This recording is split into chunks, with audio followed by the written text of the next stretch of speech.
But this time, I go for mine. I get to shine. Now throw your hands up in the sky. Go for mine. I get to shine. Now throw your hands up in the sky. Hello, everybody. Welcome to another This Week in Startups, episode 16. We've done 16 of these already. And I met somebody at the TechCrunch 50 conference, and they said, "Oh, I'm a big fan of the show." I said, "Oh, what was your favorite episode? How many episodes have you listened to?" And they said, "Well, I just started listening like 2 or 3 weeks ago, but I've listened to all 15." And I just thought to myself, "My God, how many hours is that?" Wow. It's like 30 hours of show. It's basically a full-time job to catch up now, if you're going to do it. Wow, what a crazy week. You'll notice my voice. It's a little bit scratchy, a little Kathleen Turner thing going on.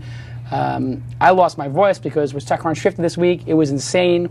One of the best parts about the event was, of course, all those people you heard on the last 15 episodes who I said, "Hey, where are you going to be September 14th and 15th? Where are you going to be September?" They actually came to the show. There was a ton of Twist fans at the show. It was insane. They all came up, said hello. They all had a great time. They all learned a lot, got inspired. The show was insane. It was the best show we've ever run. The companies did phenomenally.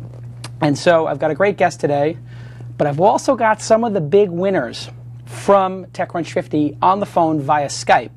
So we do a little different show this day. No Ask Jason and no Shark Tank. And I know that's hard on a lot of people who Ask Jason's your favorite segment and Shark Tank's your favorite segment. I know a lot of people have that as their favorite segments. I agree. It's my favorite segment too. I love hearing the pitches and giving feedback on it. But we've got sort of a special week. We've got the TechCrunch 50. And we just can't gloss over this crazy week that happened. I don't know if you were watching Twitter, but my God, Alex, were you watching search.twitter.com? I mean, the hashtag TC50 was refreshing at about the rate of 1,000 tweets every 5 or 10 minutes. It was insane. We trended at number 3. We trended at number 3, which is ridiculous considering you're up against P. Diddy or, you know, the latest person who was arrested for drunk driving or, you know, basically TMZ, Perez Hilton, and other nonsense. The fact that a B2B conference in the middle of nowhere ranks is absurd, but wow, what an event. I am on cloud 9. I'm also exhausted, but that's always how it is. Let me introduce my guest, because we may have some banter during when we have these other interviews, so you can jump in when we talk to some of the winners, and I'd like to hear your thoughts on some of the people we'll have on the phone.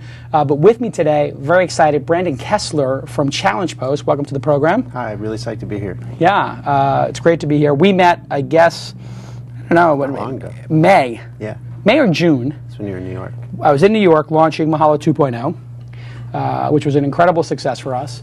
And I actually launched it at Nate's, who's going to be on the phone in a second, his New York meetup, Yeah, New York Tech meetup, which has become this phenomenon. Huge, over 10,000 members. 10,000 members. 750 people show up every month, first Tuesday of every month. There's a really good scene happening. It's basically become like the Silicon Alley Reporter 2.0, along with what Henry Blodgett's doing, so it's awesome to see.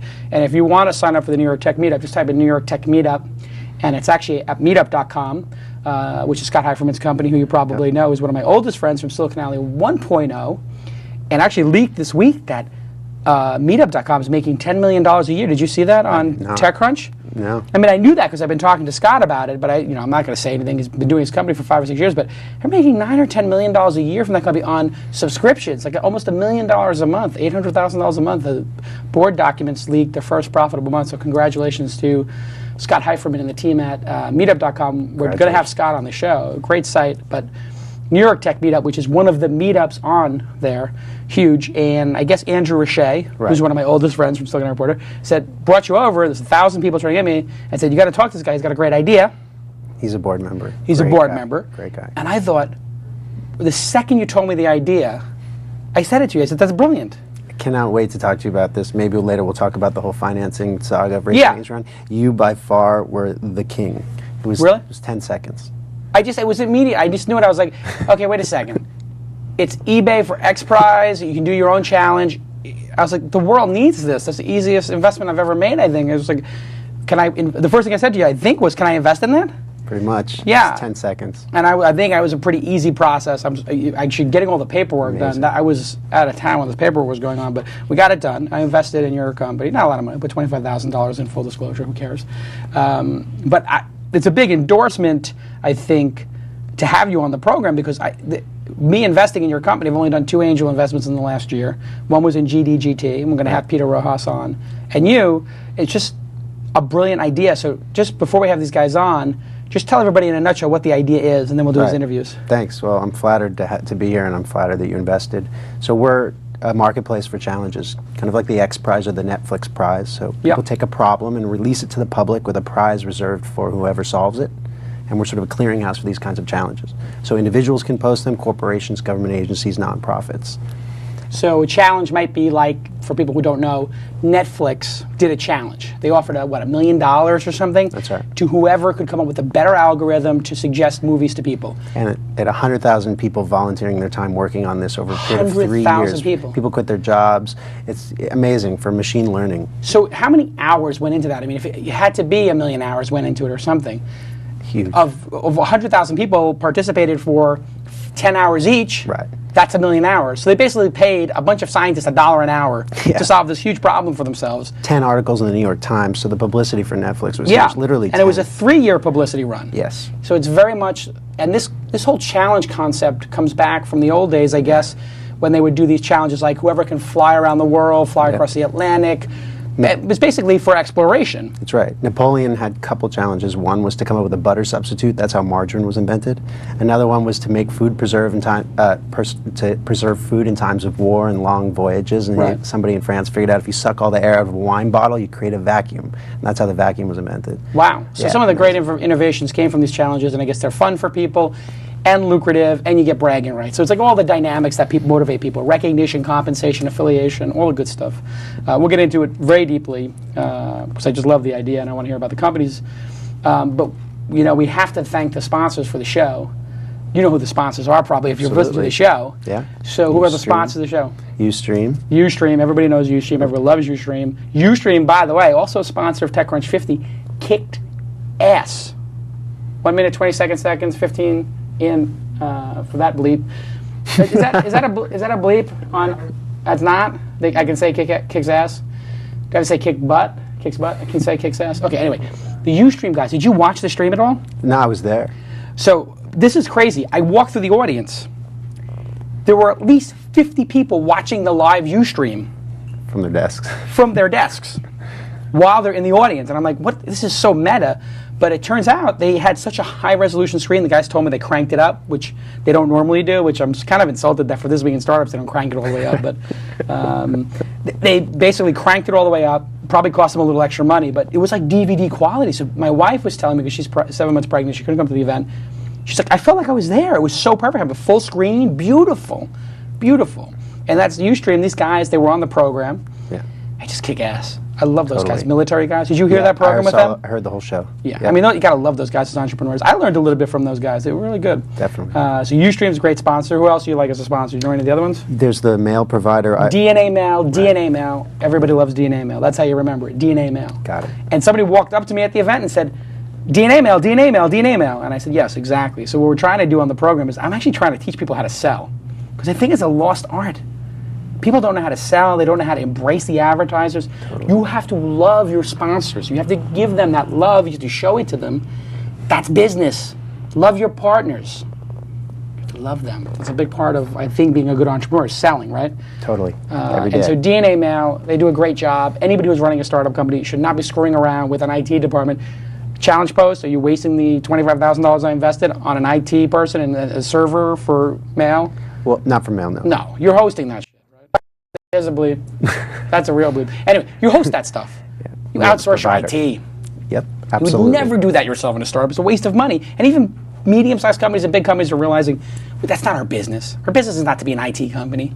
DNA Mail takes that all off your shoulders. Everybody loves DNA Mail. DNA Mail is going to be on the program at some point. Just host your stuff. Get yourself out of the business of supporting your users. Gosh, the same thing is true of HR and lawyers. You don't have like a staff lawyer at ChallengePost. You can outsource that. You have staff accounting, you outsource it, of course. It's a no-brainer. The other sponsor is, of course... help me out. WebSpy. WebSpy. WebSpy. Right. So this is a great way to see what is going on your network, know what your people are doing, your people knowing what they're doing, so they can say, geez, I'm spending 8 hours a day on Facebook or whatever it is. Manage your traffic, see everything that's going on. Just go to webspy.com/twist. These guys are awesome. I think did WebSpy. They just emailed me this morning saying they're re-upping for another. This is ridiculous. This is never gonna. If you want to sponsor the show, it's over. I mean, WebSpy just re-upped for another 10 shows. It's 30 shows. If they re-up for another 20 shows, they're going to be the whole year. And everybody loves WebSpy. They've done a great job.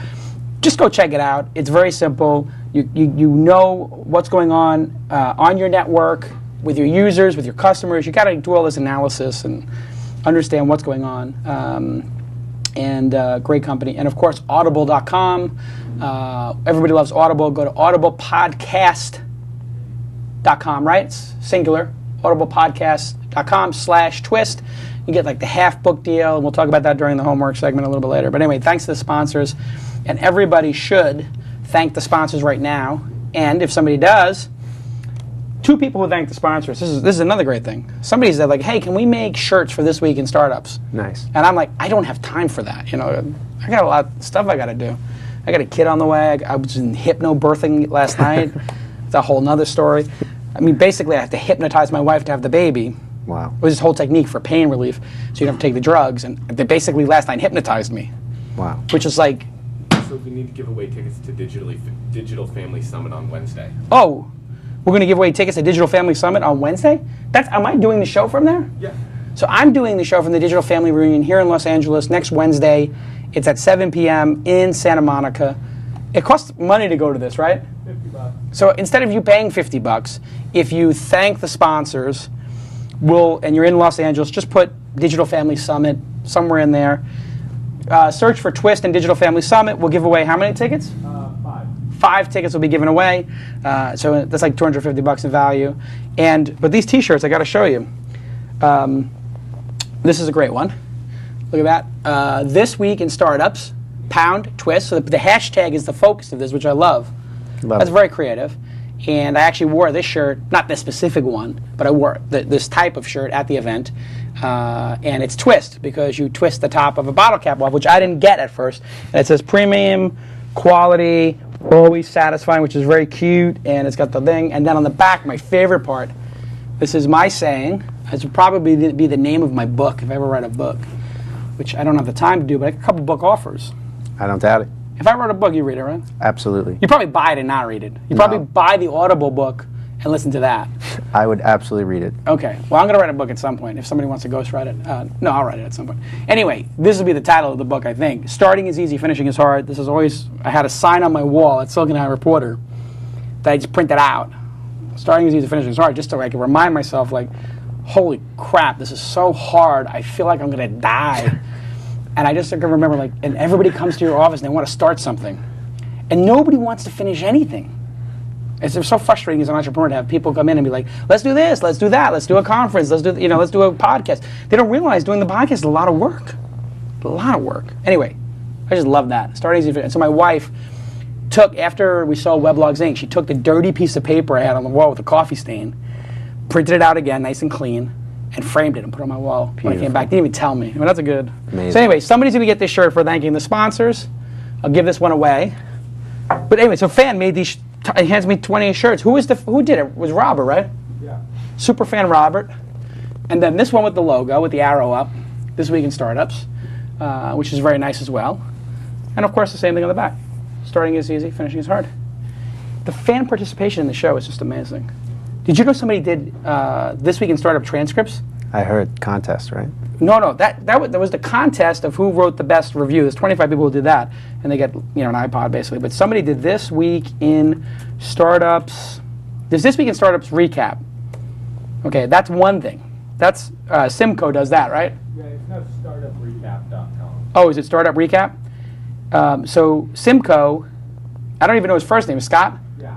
I'm just going to call him Superfan Simco. Superfan Simco, which I have it on my thing here if you want to pull it up, is a pilot. He's a cool guy, right? Yeah. So Superfan Simco is a pilot. See him there? He's a pilot. I mean, does he fly commercial planes, right? Yeah. Oh my God, that tea feels so good on my throat. So Superfan Scott Simco, this guy's great. I mean, he's been here since the first episode. Twitter.com/Scott Simco, SIMKO. Everybody should add him.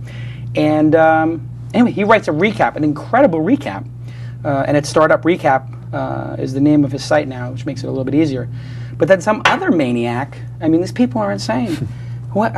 This Week in Startups. Thisweekinstartups.com. I can type it out. This Week in Startup, transcripts.com.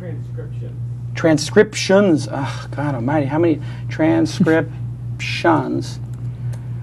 And so somebody emails me and says, do you mind if we transcribe the show? And I'm like, why would I mind? Who cares? You know, like I do the whole reason to do this show is just my ploy to not have to respond to emails. Right. There's like 500 emails a week asking me questions, and now I can just say, ask me on the show. And it's sort of like, if an entrepreneur says, hey, can you help me? I say, great, I'll help you, but you got to help everybody else by asking publicly on the show, which calls them, you know, like if they're wasting, you know, my time or their own time, and it's just easier to just ask on the show, and then everybody gets the benefit. Well, making it searchable is huge. So which is crazy. So this guy, I can't find it. Where is it? Oh, this one's on transcriptions. Okay. So he puts up a wiki, and then he emails and says, hey, can I have permission to do this? Let me show you what it looks like, which is the smart thing to do as an entrepreneur. This is a tip. Don't ask for permission, because that's a waste of time. Just do it and then show it to the person and say, I did this, I'll take it down if you want. Is it okay? That's a better way to do it, because at least they can conceptualize it. So check this out. Pull this up on the screen. This is insanity. Here we go. These are all the episodes. Lockhart Steele, Brian Alvey, Seth Sternberg from me. But I mean, this has been a great group of people. And now you're going to be on this list, Brandon. I'm huh? flattered. It's kind of cool. I'm very flattered. And you know what I told everybody was, I'm not going to start with like the top, like the judges at TC50. That's people they're so overexposed. I mean, I love them all. They're all great. But Mark Andreessen, Marissa Mayer, me, Kevin Rose, so overexposed, it's ridiculous. I mean, nobody needs to hear from me or Kevin Rose again. It's so boring. So I said, I want to get like the up-and-comer, you know, that slice. The new, not the next generation necessarily. Those are the people who call in. But there's that sort of middle swath of people who are grinding it out, like with their second business. They haven't made it yet, but they're not neophytes, you know what I'm saying? I definitely know what you're saying. Yeah, like they got 10 years of experience in the business. They haven't had the big home run yet. That's who I want on the show, because those people have the fire. So anyway, and some other people I guess have done it, but they're transcribing the whole show. It's hard to listen to the whole. I can't listen to an episode of this. 2 hours of the show. Who listens to 2 hours of a show? This guy's transcribed the entire show with Ustream or Seth Sternberg. I mean, it's insane. And I guess they're asking for your help. And I think it's cool to do screenshots. Oh, now I'm using the Zoom feature too much. Let me pull the Zoom feature back. But they're doing it by timestamp, which is absurd. Look at this. Can you pull this up, Alex? Is anybody working the TriCaster? I mean, we're 5 minutes in. Laughter. And so somebody said, like, I have to be careful. I didn't know we were going to transcribe this stuff. But, I mean, it's just absurd. Well, it's a huge resource. I mean, just to be able to search it and read, get advice, etc. It's awesome. Why don't we have the videos on this site? Hey, Alex, can we embed the videos? Can we put the videos on their site or give them the blip information? We might as well. Anyway, that's just going tremendously.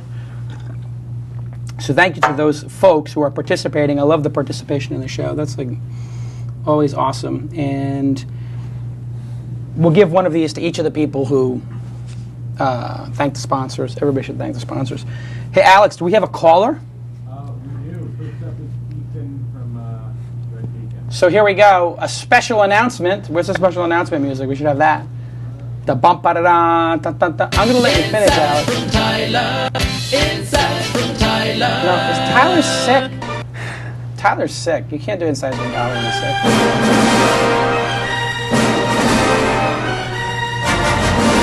Very special announcement. We have with us on the phone, fresh off the huge TechCrunch 50 victory, Ethan Anderson, one of the 3 founders of Red Beacon. There he is on Skype. Ethan, how are you doing, my friend? I'm doing the best I've ever done in my whole life. It's been one of the most incredible and busy few days that I think I've ever experienced. Awesome. And so what's it been like since the big win? Have you been on Cloud 9? What have you been doing? Sorry, hold on one second. We're breaking up on Skype. Yeah, ever since eBay sold Skype, it has to stop working. I don't think Skype can afford Okay, their can bandwidth you bills guys as hear an me independent okay? company. Okay, I'm turning off. Okay. All right, I reduced the amount of bandwidth we're consuming. How can you guys hear me? Okay. Alex, can we put the sound on in here because I can't hear him either? Oh, you can't? Nope. I hear outside, but let's just give us 1 minute, folks, while we make sure that our Skype is working. Yeah, the sound's not on in here, so. Okay.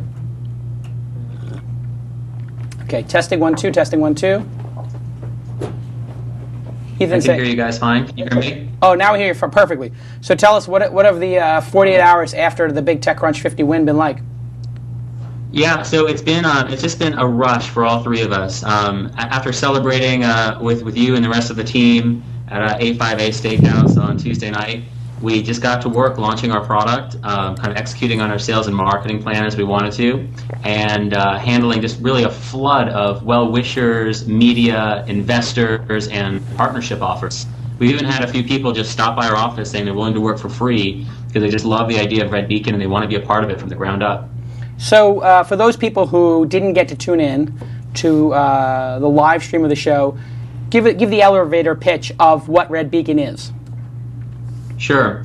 So basically what Red Beacon is it's a way to find and book local services for virtually any service that you need, daily services, personal services, services for your business. As long as it's a local service, which one in your city would provide, you come to Red Beacon and you request that service. What we've built is a very intelligent product that understands your request and sends it to really the best person to take care of your service need. And best means so many things, and that's really kind of the strength of the product. It means best price, it means available, it means best suited for your job. And so Red Beacon takes all of these things without you even worrying about them and returns, maybe the top 3 to 5, 3 to 7 right people to do your job. And you select one of them after looking at the price that they've quoted for you, and you schedule the job online. So what you've done is you've never picked up a phone, you feel confident you're getting really the best service provider for your particular job, and you know the price you're going to pay, and that's it. It couldn't be simpler. And what's great about you winning is you can see everybody who's watching the program or listening now on the podcast. Ethan knows how to pitch. We do the Shark Tank, and people come on, and last week with, I don't know, did you hear the episode with Roloff Botha? No, I didn't. So we did the Shark Tank, and some guy read a manifesto. I mean, I felt like I was listening to the Unabomber's manifesto. It was so boring. And we had to stop him. My God, your idea is pretty good, but your ability to pitch is terrible. And you see, Ethan, your ability to explain the idea in plain English is brilliant. You need a local service. Thank you. You say what you need. It gives it to those vendors, and then they come back with quotes, and you pick somebody. It's great. And unlike Service Magic, I guess, and some of the other people in the space, you don't charge the vendors. You don't charge them per lead. You just take a piece of the action, a little gravy. What's your take? 10%? Yeah, we take a little gravy, but it's actually it's great. It's 10% only of the very first job, and only if they win. So once you're a service provider and you meet your customer, it's your customer. Red Beacon steps out of the way, so you have a lifetime value of some new customer. You're only paying 10% of your very first job. The service providers are ecstatic over this model because they've never had anything that even compares. Before us, there was basically CPC, cost per click advertising. You take a risk. They come to your site. They may never call, but you still pay. Or lead generation, where you pay for a lead, and the customer may or may not select you based on that lead. Red Beacon is totally risk-free for them, so they're loving it. So let me ask you to be extra honest here.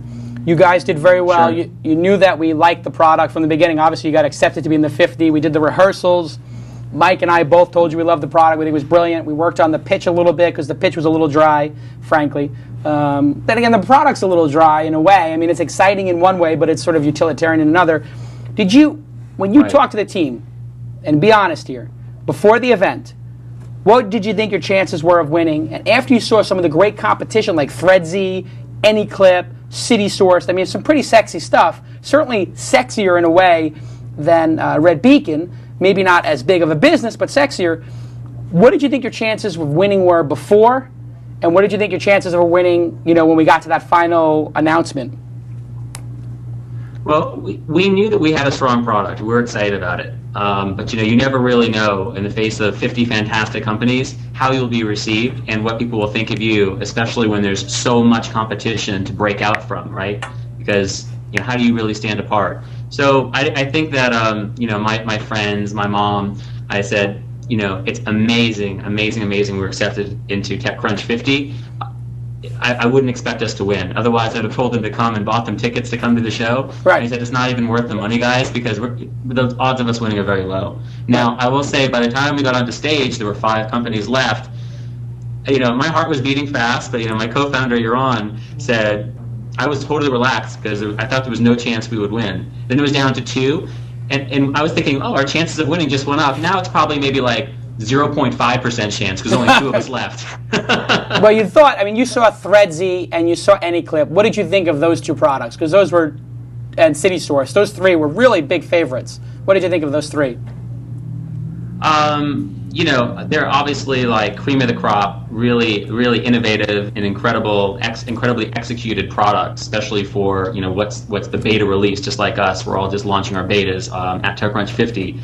And, certainly AnyClip in particular just seemed like such an audience favorite. I remember, did you guys see Robert Scoble walk up and hand him the alcohol saying congratulations? Yeah. So we actually, although I will, just to throw a quick plug in, Scoble was here earlier this morning and he retweeted saying, I made a mistake. Actually, I think Red Beacon should have won. So we won him over, but he didn't get it on stage. He didn't believe that we were the best. I think, yeah. There's no question. There's no question the competition was, very, very impressive, and it could have gone, either way. I think one thing people don't understand is how we select the winner. So I'll take a minute here to explain it to everybody, with Ethan on the line. Essentially, when we conceived of this conference, Mike and I said we should have a prize, and he said, "What do you want to do?" And I said, "Well, why don't we each put up $10,000? And then he was like, that's too little. Mike likes to do everything big and crazy. He's like, we got to put up $100,000. I was like, dude, I'm not putting up $50,000 for a prize. That's crazy. He goes, well, 25. We'll put 25,000 up each. I said, okay, fine. I'll put 25,000 up each. And I was like, how much equity do we get for that? And Mike, to his credit, was like, we don't get any equity for that. Then that sort of spoils the thing. I said, okay, fine. We throw $50,000 away. Hopefully we make it back on sponsorships, whatever. And it turns out we have. But so Mike and I basically put up that money. I've been very public about telling people if anybody wants to give $25,000 or even $10,000 to any one of these people, I will let you come on stage, pick your own winner, and hand them a check for $10,000. Minimum 10. So if anybody hearing my voice right now, if you're WebSpy, if you're DNA Mail, if you're ChallengePost, if you're IBM, if anybody wants to give away money to these startup companies, Mazel Tov, pick your favorite and give them your money and call it the Shell Israel Award, or call it the Jimmy Wales, Jimmy Fail Whale Award for giving up or something, and give $25,000 to somebody who you think is going to fail or something. Whatever it is, you could do. But this award is from me and Mike. So there's 2 votes, Mike's and mine. And every year we debate it, and we debate it under the idea that which one of these businesses is going to become a legendary, long-term, large business. Not which is the most innovative, not who had the most successful presentation, not which is the most sexy, not which is the most consumer. Which of these is going to become a real business because it is a startup competition. It is not who can just, do the sexiest presentation or who can do the best Flash plugin or whatever, a dog and pony show. We want to pick the big business. And the first year, we sat there and debated Mint versus PowerSet. PowerSet versus Mint. And Mike and I were fighting about it, but you know what? We wrote down on a piece of paper the ones we like best. We brought all the editors from TechCrunch in, Heather, the CEO, Tyler, who works with me. We had everybody give their input. We took all the judges' ballots, and they give us feedback, and we looked at them. And it was pretty unanimous that these 2 were the top 2, and we debated and said, you know what, we think Mint is better. In search, it's going to be hard to break into search versus Microsoft, Google, and Yahoo. But Mint, wow, nobody's ever done anything like this. Sure enough, it's 2 years later, and everybody criticizes my decision. This is when I get crazy. People criticize our decision. Mint for $170 and $100 million for PowerSet? If I was a venture capitalist, I would be Michael Moritz right now. I'm an idiot. I should give these companies every penny I have as an investment. I'm a schmuck. I picked the 2-bit. Mike and I picked the 2 9-figure exits. Why don't I have a venture capital firm? Can somebody start is there a limited? Can CalPERS or Harvard or Yale just give me $1 billion and I'll just invest it? Anyway, I'm going on a rant. So we nailed it that year. Nailed it. Last year, everybody's complaining, oh my God, Yammer, good guide. I like good guide better than Yammer. And we did the same exact process. Mike and I came to the same conclusion. Yammer may not be the sexiest, but Yammer is going to make a ton of money. It's going to be transformative to organizations. Sure enough, what's happened? Yammer is making a ton of money. They moved up to the Valley because there's so much demand for their product. Were there other people sexier? Yeah, Tonchi Dot last year did a better presentation. It was inspiring. Other people had other things that are sexy. But that's not a sexy competition. It's a business competition. Who's going to be the best business? The same thing this year. I think AnyClip, I might have more fun using that than Red Beacon. However, I think the chances of AnyClip be actually getting to market without getting sued into oblivion are 50-50. And you know what? I'm going to have Nate from AnyClip on next, and he thinks the same thing. And so do the judges. So it's pretty obvious. AnyClip, sexier than Red Beacon, perhaps. Red Beacon totally has a better chance of becoming a bigger business. If you were going to invest $1, you'd invest in Red Beacon over the other. So anyway, that's how we make the decision. It is a biased decision. It is not popular vote. We have a popular vote. AnyClip won the popular vote. The popular vote, by the way, is not an indication of success. It's an indication of what's popular. So Red Beacon maybe not as popular, but maybe, so you get the idea. Anyway, that's how we make the decision. Last question for you, Ethan. What was tell people a little bit about behind the scenes before you got to the event. Tell us about the 15 days before the event, how you got ready. So for all of you out there who have ever launched a product, you know that the product launch is the biggest sprint of your life. It's just it's a 24/7 preparation, just getting ready, and launching a company, which is the first time I've ever done that. It's even more so. And so we combine that with the needing to do just a fantastic job on stage at TechCrunch 50, and you can imagine it's two of the busiest weeks you could probably ever experience in life. We have 2 rehearsals at Sequoia Capital. I think some companies had 3. We did 2 with Jason, Tyler, and a few other people from Sequoia sitting in to give you feedback on your presentation. You're tweaking your script. Ours is a little complicated because we had the whole cupcake surprise where we showed how to use Red Beacon to actually request a service live on stage and then have it delivered to the audience. So there were some logistics to kind of manage there, and just just a lot of practicing. I think I stared at myself in the mirror probably more than the last 2 years combined. You guys did great. Congratulations on winning. I couldn't be more proud of you guys. I feel very privileged that you decided to launch at TechCrunch 50. I know that you guys are going to crush it. I know that I'm getting a bunch of people asking me to do intros to you. I'm telling everybody I know about you. Everybody who's listening to This Week in Startups should go check out redbeacon.com. And people who are in San Francisco who know merchants should tell merchants, sign up for Red Beacon. I mean, that's the message we want to get across today, right, Ethan? We want the merchants to participate. That's right. We're currently open right now to sign up local services and local businesses, even individuals with some random skills and they want to make some extra money. And in early October, we're going to do a full launch where Red Beacon is completely ready to go in the Bay Area. We're going to do a little bit of learning about what works and what doesn't, and then we'll expand nationwide. And I just want to say before you let me go that your guys' vote of confidence means a tremendous amount to us, and we won't let you down. I really appreciate that. And I would also appreciate you letting me put $25,000 into your A round. No pressure, but I know you're going to close the C or A round in the next 10 days. It's inevitable. I know everybody's calling you. Keep a little piece for your Uncle Jason. And to the people, you're on record. You're on record with your offer. Absolutely. Just keep the valuation just somewhat realistic. This is a good piece of advice from your Uncle Jason. You want to give a good deal to those first investors. Don't go too crazy. Get high on your own supply and do some crazy valuation. Let them get a nice taste so that they're backing you up and they're engaged. But anyway, mazel tov to you. You guys crushed it. Brandon, what did you think of Red Beacon? I thought it was great. Congratulations. You like the idea of the business? I like the idea of the business. I think right now it's all about marketing for them. And yeah, it's execution. Yeah. I love the fact that they're doing the Yelp model. Let's make it work in San Francisco where all the geeks are. Once we get it working there, we'll add Los Angeles and New York, and we'll just roll it out from there. Brilliant. Congratulations again to the Red Beacon team. We'll see you. You're going to be on the show, by the way. When you guys launch, whatever the official launch date is, we're going to book you for the show so you can be in the studio like Brandon is today. Wonderful. We'll be there. Thanks, all right. Jason. Take Thanks, care, everyone. Ethan. Good job. Bye-bye. Wow. I mean, it's really impressive, right? Totally. I mean, it's a business idea. I mean, we made the right decision, right? Absolutely. We picked the right company. He was great. All of the finalists were amazing. Yeah, I thought they were Threadsy, everybody. Yeah. It was a great job. AnyClip was great. It's Okay, now we have another person on the phone. Let's get Nate on the phone. It's Westheimer, right? Yep. Westheimer. That's it. Nate, are you there? All right. Yeah, we're here. Awesome. Oh my God, you have Aaron too. Tell Aaron to get in the shot. It's okay if he's in there. Tell your dad to get in the shot. That's right. We've been milking that. Yeah, so everybody knows Aaron and Nate, the father-son team that did AnyClip.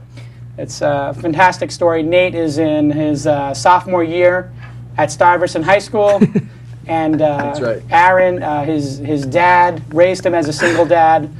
He got him from an orphanage. No, it was a funny joke. Somebody came up and said, "Are you a father-son team?" And poor Aaron was like, "Yeah, we are." Anyway, Dramatic. you guys won the audience award. You guys kicked ass.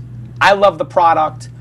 Your presentation, when I first saw it, I'll be totally honest, what was the score I gave your presentation out of 10 when we first saw it? 4.5. Wow, that sucks. And then the second... That was bad. Where were you at? Second, you gave us an 8. Second rehearsal went to an 8. On stage, I can tell you unequivocally, it was a 10. Everybody loved your presentation. I mean, it was one of the tightest presentations in the history of the 3 years of the conference. So out of 140 people who presented in the last 3 years, AnyClip was guaranteed to be one of the top 10 presentations, and that's up against some pretty stiff competition like Mint, PowerSet, etc., Yammer. So how was it for you guys? How did you enjoy the event? What did you think your chances were of becoming one of the finalists? You go first. Well, I'll say the event was tremendous, and Ethan just sort of touched on the event isn't just those 2 days. It also includes the the lead up to it. The coaching from you was phenomenal. Those 2 times that you forced us to we're an East Coast company, so making it to San Francisco twice.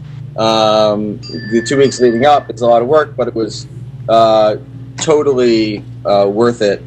But it was just great. We had for our team, for everything.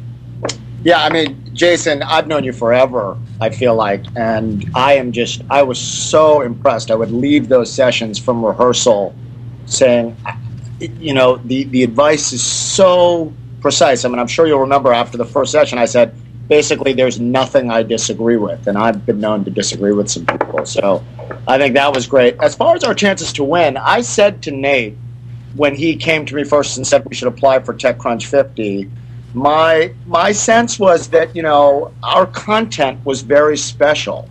I mean, there's so much emotional resonance with what we're about, but I have to tell you, the quality of the companies is so good that you can't possibly think that you're going to win, right? I mean, I think that I can think of 5 companies who didn't make the finals, who I thought were really interesting. So that I thought were interesting. So, it's a very high-powered event. Yeah, but it's very impressive. To be honest, you thought we could win. I actually just didn't think straight up that I thought the competition was going to be too stiff.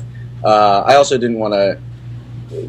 Getting in was such a high in and of itself. I remember sort of rolling over in bed one morning, looking at my phone and being like, hey, we're in. That's awesome. And we really couldn't ask for much more than having, this goal for the company, a launch date, as Ethan was talking about. Having a launch date is so critical. It gets you so focused. And then, it was almost too much to ask to actually win or win, 2 awards even. So we're just psyched. Yeah, we've been pretty pumped. It's been a good few days. And it's up and down in the startup world. So it's so nice to have the highs. Certainly enjoy it. Enjoy the scotch from Scoble. And I forgot to have you guys just give the elevator pitch right now. So can you guys give the sort of elevator pitch as to what the service is and the business model? Well, I did it during the conference, so we'll let Nate do it now. It's any clip from any moment. Any moment from any film ever, and instantly. We built a platform that allows you to just search for anything, whether it's a piece of dialogue or even a general theme, and get back that specific moment from a movie you're looking for, or generally moments from movies that you're looking for. The perfect example of it was when we were up on stage, we put a gamble out and threw it out to the crowd, asked for a verb. Robert Scoble came up with inch by inch, which didn't qualify as a verb. And so the next one that we heard was Google, which, of course, of any place that would use Google as a verb, it would be at TechCrunch 50. So we put that into the system, and sure enough, you had the first thing that came up was from Hitch, and the another one of the results, which was actually funnier, I wish I had clicked on, was from Blades of Glory. And it just showed you that all these different times that Google had made it into movies. So it was this perfect example of the power of AnyClip, is that just being able to dive into these movies and find these incredible moments. Jason, were you nervous when we said when we chose Google? I mean, we didn't get a lot of verbs, and then they said Google. How did you feel? Because my heart was just like, oh, I'll be honest, I thought there was a pretty good chance there would be at least one person saying Google in one of the 300 movies, but I didn't know if these were all movies before 1990 as an example. So I remember there was a lot of old movies, so that's when I got worried for you. Like, I know they didn't say Google in The Godfather or Superman 2. Right. They may have said AOL or CompuServe in Superman 3, I think, the one where they had Richard Pryor. That was kind of a disaster, but he probably did use a CompuServe account at some point. But the product is tremendous, revolutionary, and brilliant. I mean, it's got all those things. Of course, the criticism is, and this is what you heard from the judges, is this thing going to work? Are you going to be able to pull it off? Are you going to become the next Napster, or are you the next Hulu? So tell the audience right now why you're the next Hulu and not the next Napster. It's first of all, I think we obviously anticipated the criticism. I thought having Sean as one of our judges had a kind of nice irony or appropriateness to it, either way. The way we respond to that is by talking about the fact that it is this month, 30 years ago, that Universal sued Sony for bringing out the Betamax. And Hollywood has a long history. The impact of that was, of course, that it generated a multi-billion-dollar revenue stream for Hollywood. Yeah, today the DVD market, which is obviously the outgrowth of the VHS or Betamax market, is a $25 billion business in the U.S. So, and ticket sales during that time have done nothing but go up. Just in the last 15 years, theatrical has doubled. In part because they've raised prices, but in part because more people are going to the movies. So Hollywood has struggled, with innovation all the time. I think that the way we're going to be Hulu and not Napster is by extending the partnership branch, if you will, from the get-go. I mean, we did that way in front of this presentation. And we really want to be partners. You spoke about it earlier, that it's a dying, sales is a dying art. I think partnering in terms of really creating value for other companies is kind of a critical component of this. And Hollywood can't do this on their own for a variety of reasons, not the least of which is you need an aggregator to put all of the libraries together. There's a reason iTunes is iTunes, aside from its technology prowess. And, Universal Music is not iTunes, because Universal is just one of the labels. And so I think that assuming they can learn to trust us, and assuming we're not overly avaricious and try to screw them or something, which we have no intention of doing, I think we've got a shot. I absolutely believe that. But I think one of the things Nate and I are really enjoying is, this is an incredible challenge. And we don't, it's fun to go for the biggest ideas. And it feels, to me, incredibly invigorating. I don't know. Yeah, I mean, I think on that last point, it's incredible going for the biggest ideas, and also, I guess this was Bo Peabody's book where he said you have to sort of do something that's morally right, or, that's one of the requirements. And I think that what feels good about this is that, it's just one of those products it's unique in that it's morally right and good for the content owners and the artists who have been involved, but also, and this is rarely the case, it's also morally right for the users. I mean, the new experience, the utility that it brings them, does them right. And rarely do you see something that's good for content owners and good for artists that is so transparently also good for users, and that we can service both those constituencies openly, transparently, and everyone wins. And it's rare that that happens. And so that's why, even though this is a tremendous challenge, it's tremendously invigorating to be taking on this challenge. All right, so let's thank Aaron and Nate for coming on the program. Thank you for doing the event. You guys were tremendous. I'm so happy that you won the Audience Award, that you were a finalist. Just great job. And we will look forward to having you on the show when you guys are out here. Congratulations, guys. Yeah. Again. Hey, thanks, Brandon. Congratulations to you. We'll see you in New York at the New York Tech Meetup. Thanks again for those props as well. Yeah, I mean, you're doing a tremendous job of that as well. So I really enjoyed getting to present Mahalo 2.0 there. And you guys are taking over Twitter with this AnyClip meme. If you want an invite to AnyClip, you have to tweet. Does anybody have a ticket? Does anybody have a invite to AnyClip? So everybody can follow at AnyClip. Everybody can follow at Red Beacon. Follow the companies. Follow their story. You're going to learn from their story. I'm endorsing both these companies as great companies that I am absolutely sure will be tremendous successes over the next coming years. And follow them. Follow their story. Use their products. Thanks a lot, guys. Thanks, you, man. Bye-bye. Bye. All right. True Down. What did you think of their stuff, Brandon? Love it. Love it. It's a huge... You know these guys from New York? Yeah. Well, I know Nate, not Aaron. Right. Yeah. I think it's an amazing product. It's obviously all about the content, but, they could also comply with the law. If they comply with the takedown notice and then other people upload the movies, then maybe they can do it legally until they get deals. But I believe in them. I think if anybody can make it happen, it's these guys. Yeah. I think it's going to work. And I think what they could do is, if the studios don't want their movie on there, you could just do like light screen caps, very, very tiny images that just say like, here's the picture from Zoolander when this happens, and I'm talking like postage size stamp, and here's some text, that somebody did the timestamps, and then it's up to you to go buy the film and go to that timestamp. So it's like, you could do it without actually showing the clips. Right. So what they should do, I think, is just release it open to the public with screen grabs, very small, low res ones, and then say to the people, like sort of like the Google book search, we can do this, right. With or without your clips. If you want your clips, we'll link to wherever you tell us. You want Barnes & Nobles, you want Amazon, you want Netflix. Tell us who you want to send the traffic to. If you want it to go to your VOD service, we'll send it there. If you want to promote Netflix, we'll send it there. They could also say, put up a who wants this and get a bunch of people to say, I want it. And then if they go to the studios and say, there's 10 million people, here's the money you're losing out on. Yeah, exactly. I think also, they could also just offer a CPM to the studios. They could say, we'll give you a $5 guaranteed CEM for all this stuff, and then play ads in front of it, and they'll probably wind up selling the ads to the studio anyway. So, if it's the horror genre, what's the movie with Megan Fox out this weekend or last weekend? Oh, right. What's that? Anybody know that name? All over the place. Jessica's Body with Diablo Cody. I don't know what she did. Did you see? She changed her hair color or something? I didn't notice it. She's got like blonde, short hair now. It's like a different person. But anyway, Megan Fox, which there was something on the news about.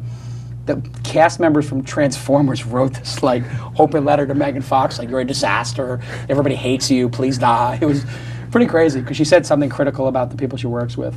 Which, on that note, I've gotten a lot of people to ask me to comment on the Kanye situation. So, number one, Kanye is a brilliant artist. It's pretty obvious. Number two, if you're a brilliant artist, you face the challenge of getting high on your own supply.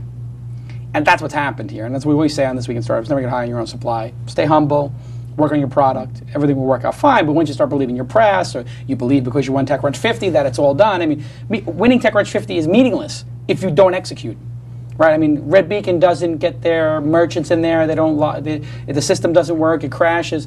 It's over. They can take their TechCrunch 50 prize and use it as a doorstop. It means nothing. So anyway, Kanye, you saw what he did, right? I saw the Kanye-licious thing. I didn't see the original. Kanye went on stage when another artist won the VMAs, Taylor Swift? Yeah. Taylor Swift, who's quite nice. She's a good singer, and she sings like, country music. And so he gets up there and he says, like, I'm going to let you finish, but hold on. He grabs her microphone while she's in the middle of her acceptance speech. First time she's won an award, they said. And he says, I just want to say Beyonce had one of the greatest videos of all time for, I don't know, the one where she shakes her butt, like Single Ladies. Which, by the way, I don't think is some tremendous video. I mean, you could put that against a Michael Jackson video like Thriller. It's not one of the greatest videos of all time. It's a good video.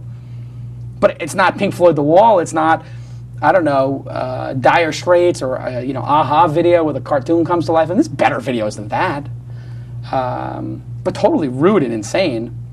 And then so basically what I realized was I think since his mom died, the guy's had a mental break. I mean, he'd never properly grieved his mom. He's drinking alcohol, so he's self-medicating. Right about now, Brandon's going, why am I on the show? No, it's cool. It's just a side thing, and it relates to entrepreneurship because he actually is a major entrepreneur. And he's self-medicating himself, drinking a bottle of Courvoisier or something at the award show, getting drunk and going on stage and making an ass of himself. It's terrible. It's so sad. I owned a record label for the last 12 years, so I faced that all the Artists, time, every day. Bipolar. Oh, yeah. Either they're on top of the world Yep. or it's a disaster. I mean, whoever is, can somebody cut this message? Just start right here and cut from here on and put message to Kanye from your boy Jason. We love you. You're extremely talented. We know you're hurting. You need to get help. There is nothing wrong with getting help. There are professionals in the world who deal with people, the 5% of their time in their life, the 2% of the time in their life, when they're having a tough time. It's obvious to everybody, Kanye, and this is for Kanye's friends as well, Team Kanye. Get help. Take a break. Go to an island. Get a therapist. Get a life coach. Get a masseuse. Get everything. Stop drinking. Exercise. Eat some healthy food. And go talk to somebody about your problems. There is no shame in going to therapy. There is no shame in having a life coach. I got a life coach. I got people I call when I say, I don't know what I'm doing or I'm making a mistake or how can I do this better. Go get help. And this is for anybody, including entrepreneurs who get depressed, which every entrepreneur does. You have moments when you feel like you can take on the world. You have moments when you feel like you're totally incompetent. When you play in the big game, that's how it is. It's like poker. You play in the big game. You might have big swings. You might be down 10 large. You might be up 2 high societies. It's okay. But it's not okay to have a mental breakdown and not get help. So Kanye, we love you. We want to see you succeed. Go get help. This is the end of the clip. That's it. It's a public service announcement for Kanye. Absolutely.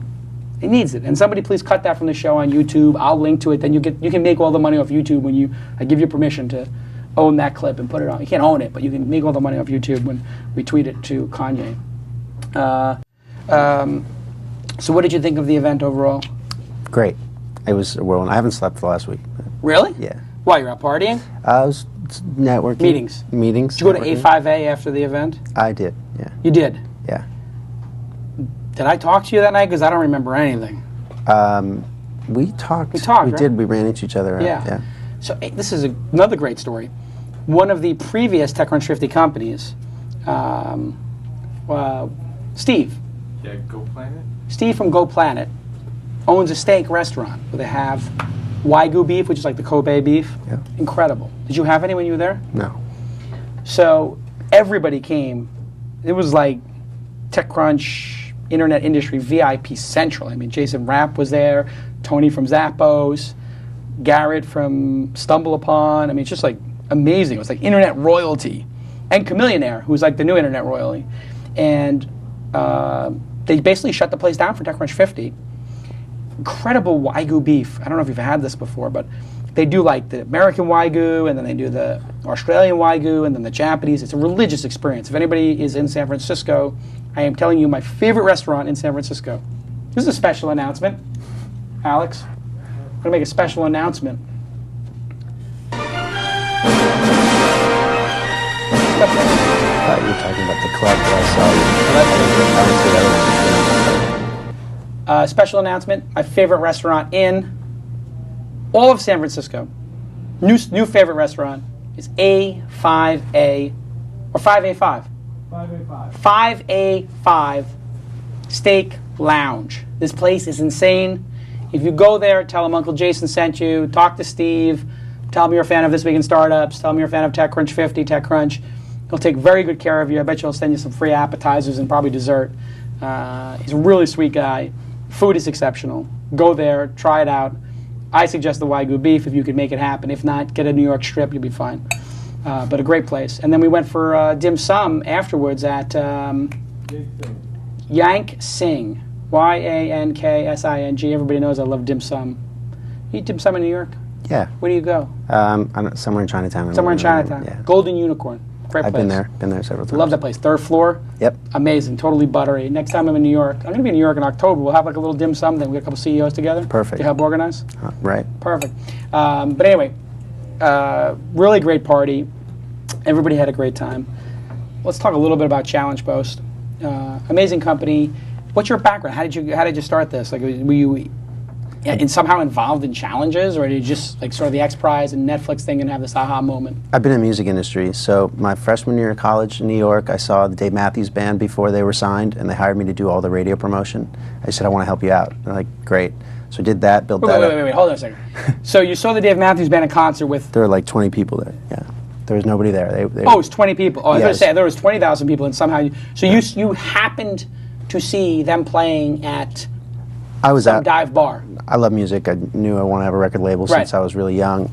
I just was out every night, and I saw this band. I was completely blown away the first time I heard them. I said, I want to help you out. They hired me to do all the radio promotion, and that went well, and I had other people working for me and other clients. And then my sophomore year, they hired me to do all their street promotion, posters, stickers, flyers at college campuses.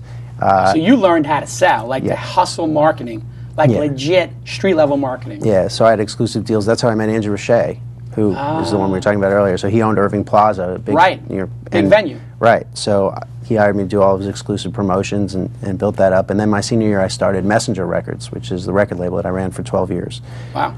Until 2 years ago. So I was always heavily involved with like grassroots promotions and a lot of online marketing, and we were able to be profitable because of our online marketing. Grassroots promotions are so that's how the record label did well? Yes. You were able to compete with the big boys and girls by doing street-level online marketing. Yeah, volunteer promotion, sign up, help us out, let's do promotions, street reps, all that kind of thing. Street teams. Exactly. But online street teams. So how do you recruit an online street team? Do they you have a message board? Do they have like email us or something if you want to join? Yep, that's it. So if you want to help out, we'll give put flyers in stores. We'll get you in the shows for free. We'll send you stuff. You'll be on our team. That's simple.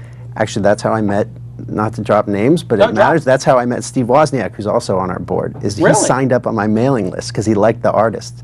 And I said, "Is this the Steve Wozniak?" And he said, "Yeah." He said, "What's a street rep?" I just signed up for it. So you got the co-founder of Apple on my mailing list. Who needs obviously he needs a free ticket. He's on your mailing list. You're smart enough to look at those people and nurture and develop those relationships. This is why I feel very safe with my investment in your company because you're doing street level stuff. That's how I operate. Like, actually do the work and actually do the hard. Nobody wants to do the hard work, at these companies. They all just want to like do the strategy or sit in some stupid meeting or spend venture capital money. Like, it's about selling. Absolutely. Flyers in your back pocket all day long. I know you were famous for that. Silicon Alley Insider. You had that. Who's this guy with the Silicon Alley Insider carrying around? Put Silicon Alley Reporter. Sorry. It's okay. Reporter. Silicon Alley Insider It's the newer blog. Yes, Reporter. But I used to have a little luggage cart, those cheap little ones. And the way I got that idea was I used to watch like the Jamaican guys go around town selling umbrellas. And I was like, those guys are hustling, man, selling umbrellas like crazy. And they've got to be making bank.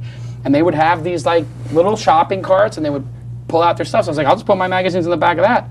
And the backstory was I ordered all these copies of the magazine. So a pallet came to my little like $800 a month office. And I was like, okay, I got to get these to people. So I went to the post office and I realized, oh my God, if I've got to send out 1,000 of these, it's going to cost me like $1 each. Yep. Oh my God, I don't have any money left. I can't. So how do you get 1,000 magazines to Razorfish's office or Seth Goldstein's office for Site Specific? The only way I could get them there was to bring them myself. So I put it on a cart, I walked around, and then it became a tradition. By the 5th or 6th issue, I could send them by UPS, but I said, can you, Alex, mark that? You got it. So I said, frack it. Just cut it out. I'll say frack it, or you can beep it. I said, frack it. I'm going to just go. And that's how I got my scoops. I would go to the office of Razorfish. I'd be putting them in there in the lobby, and the receptionist knew where I was. And then I'd see somebody else in there. I'd see Fred Wilson walking into somebody's office. What are you doing here, Fred? He'd be like, oh, nothing. I was like, oh, well, I know Flatiron's now going to be investing in this company. So you have to be out there to create your own opportunities, your own luck. that's it. You make your own luck. That's it. You were lucky like 3 times in a row. Yeah. That's it. It's another 15-year success story in the making. I love that expression.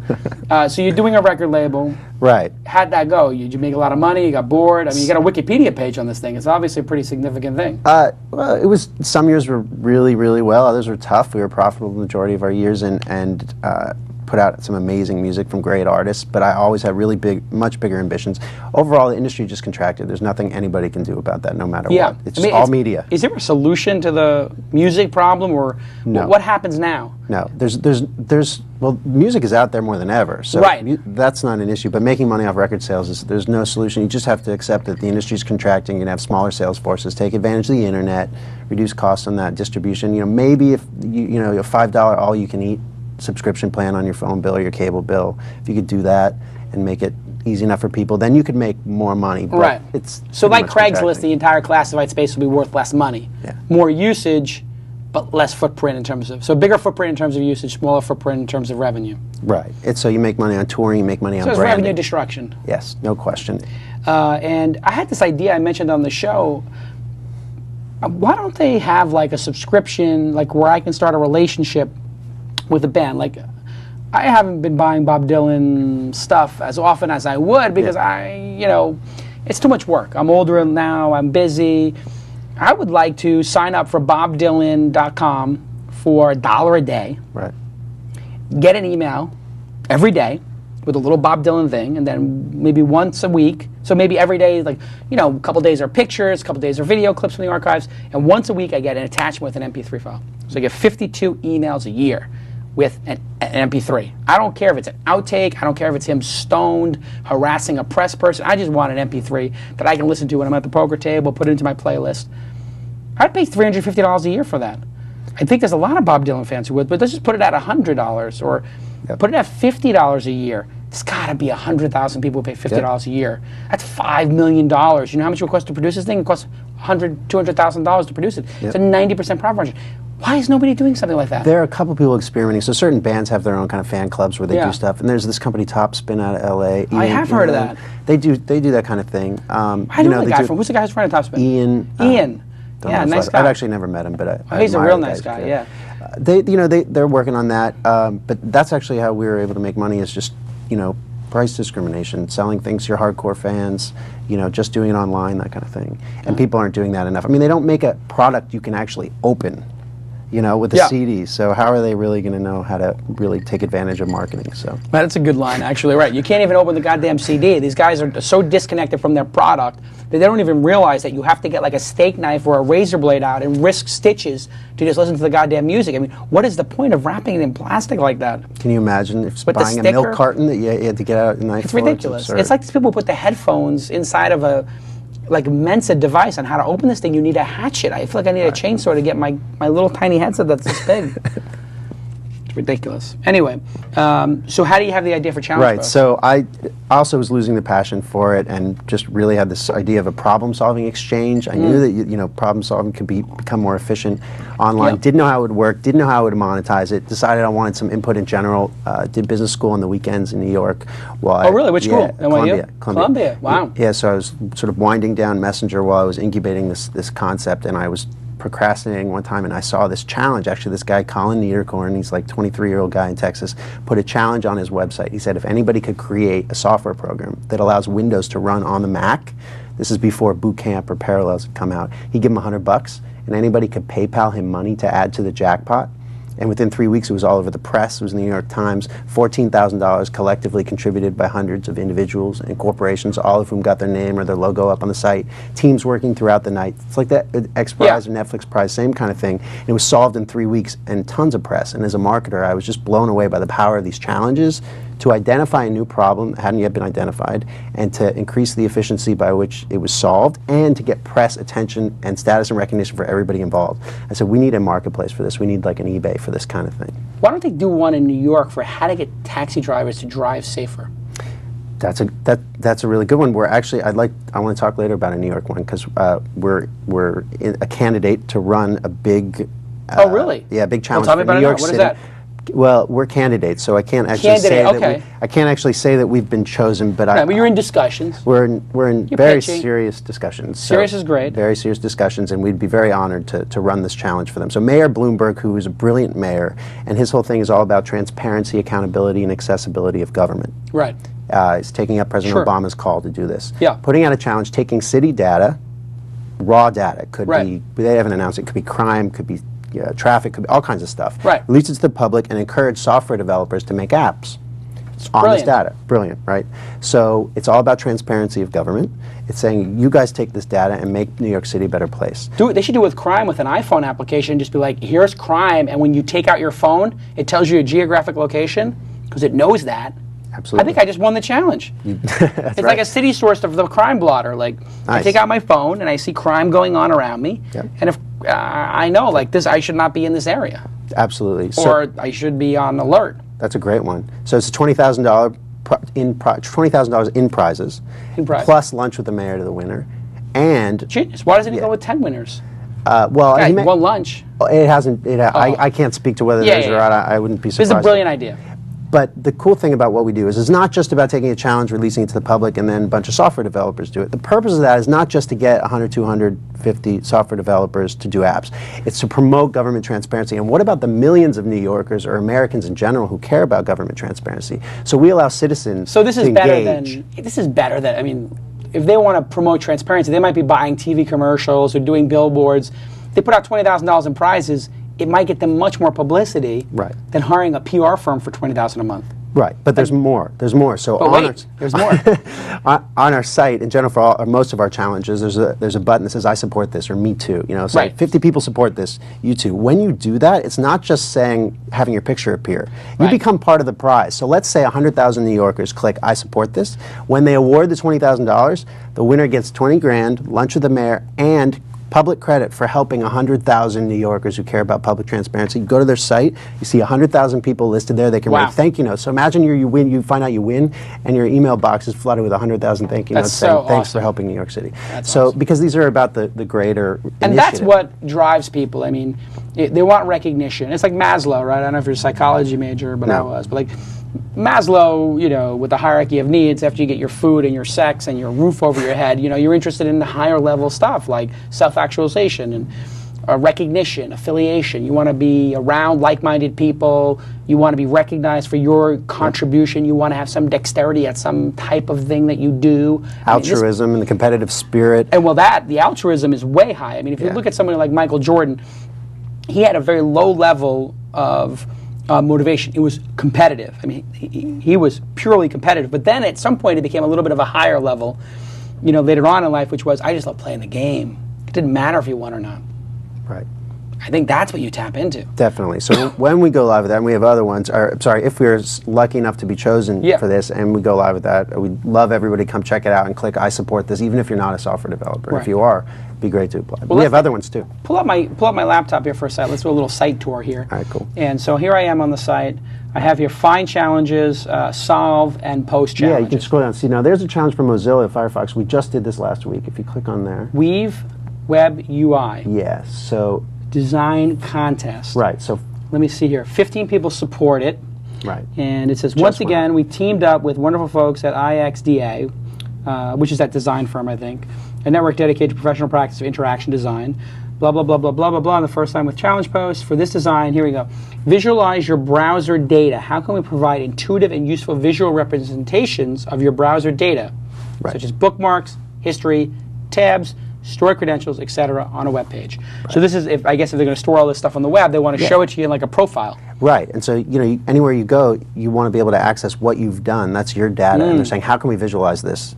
So it's a big deal. So it's not just for UX designers. Maybe they're the ones that would solve. And the prize in that case is you get to work with Mozilla and implement your ideas into the actual product. Wow. So you actually, And what about cash? Is there a cash prize? Not in that one, and not all of them have cash. But the other thing is that anybody who's watching who cares about Mozilla and Firefox in general, which is an amazing nonprofit, obviously doing an incredible browser, should click that they support this, because they're then being part of the prize. Because the more people that click "I support this," well, then the winner's going to get credit for helping them. Right. So you just and here's one for One Riot, which is a friend of mine who is Kimball Musk. It used to be.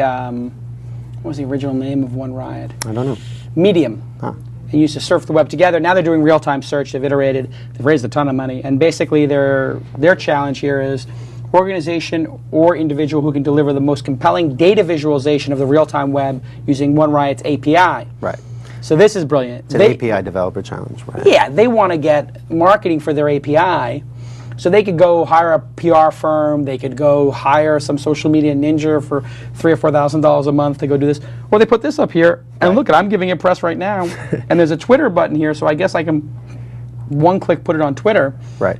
Which I'm going to do right now. So I mean, and I should say, as we're agnostic to the competition, but actually there were two that came up right on the same day. So Collecta, which is a competitor of theirs, put up their challenge, and then One Riot came in and put theirs up. And we are agnostic and support anybody who wants to do it's fantastic. And then TechCrunch did an article about the dueling challenges on.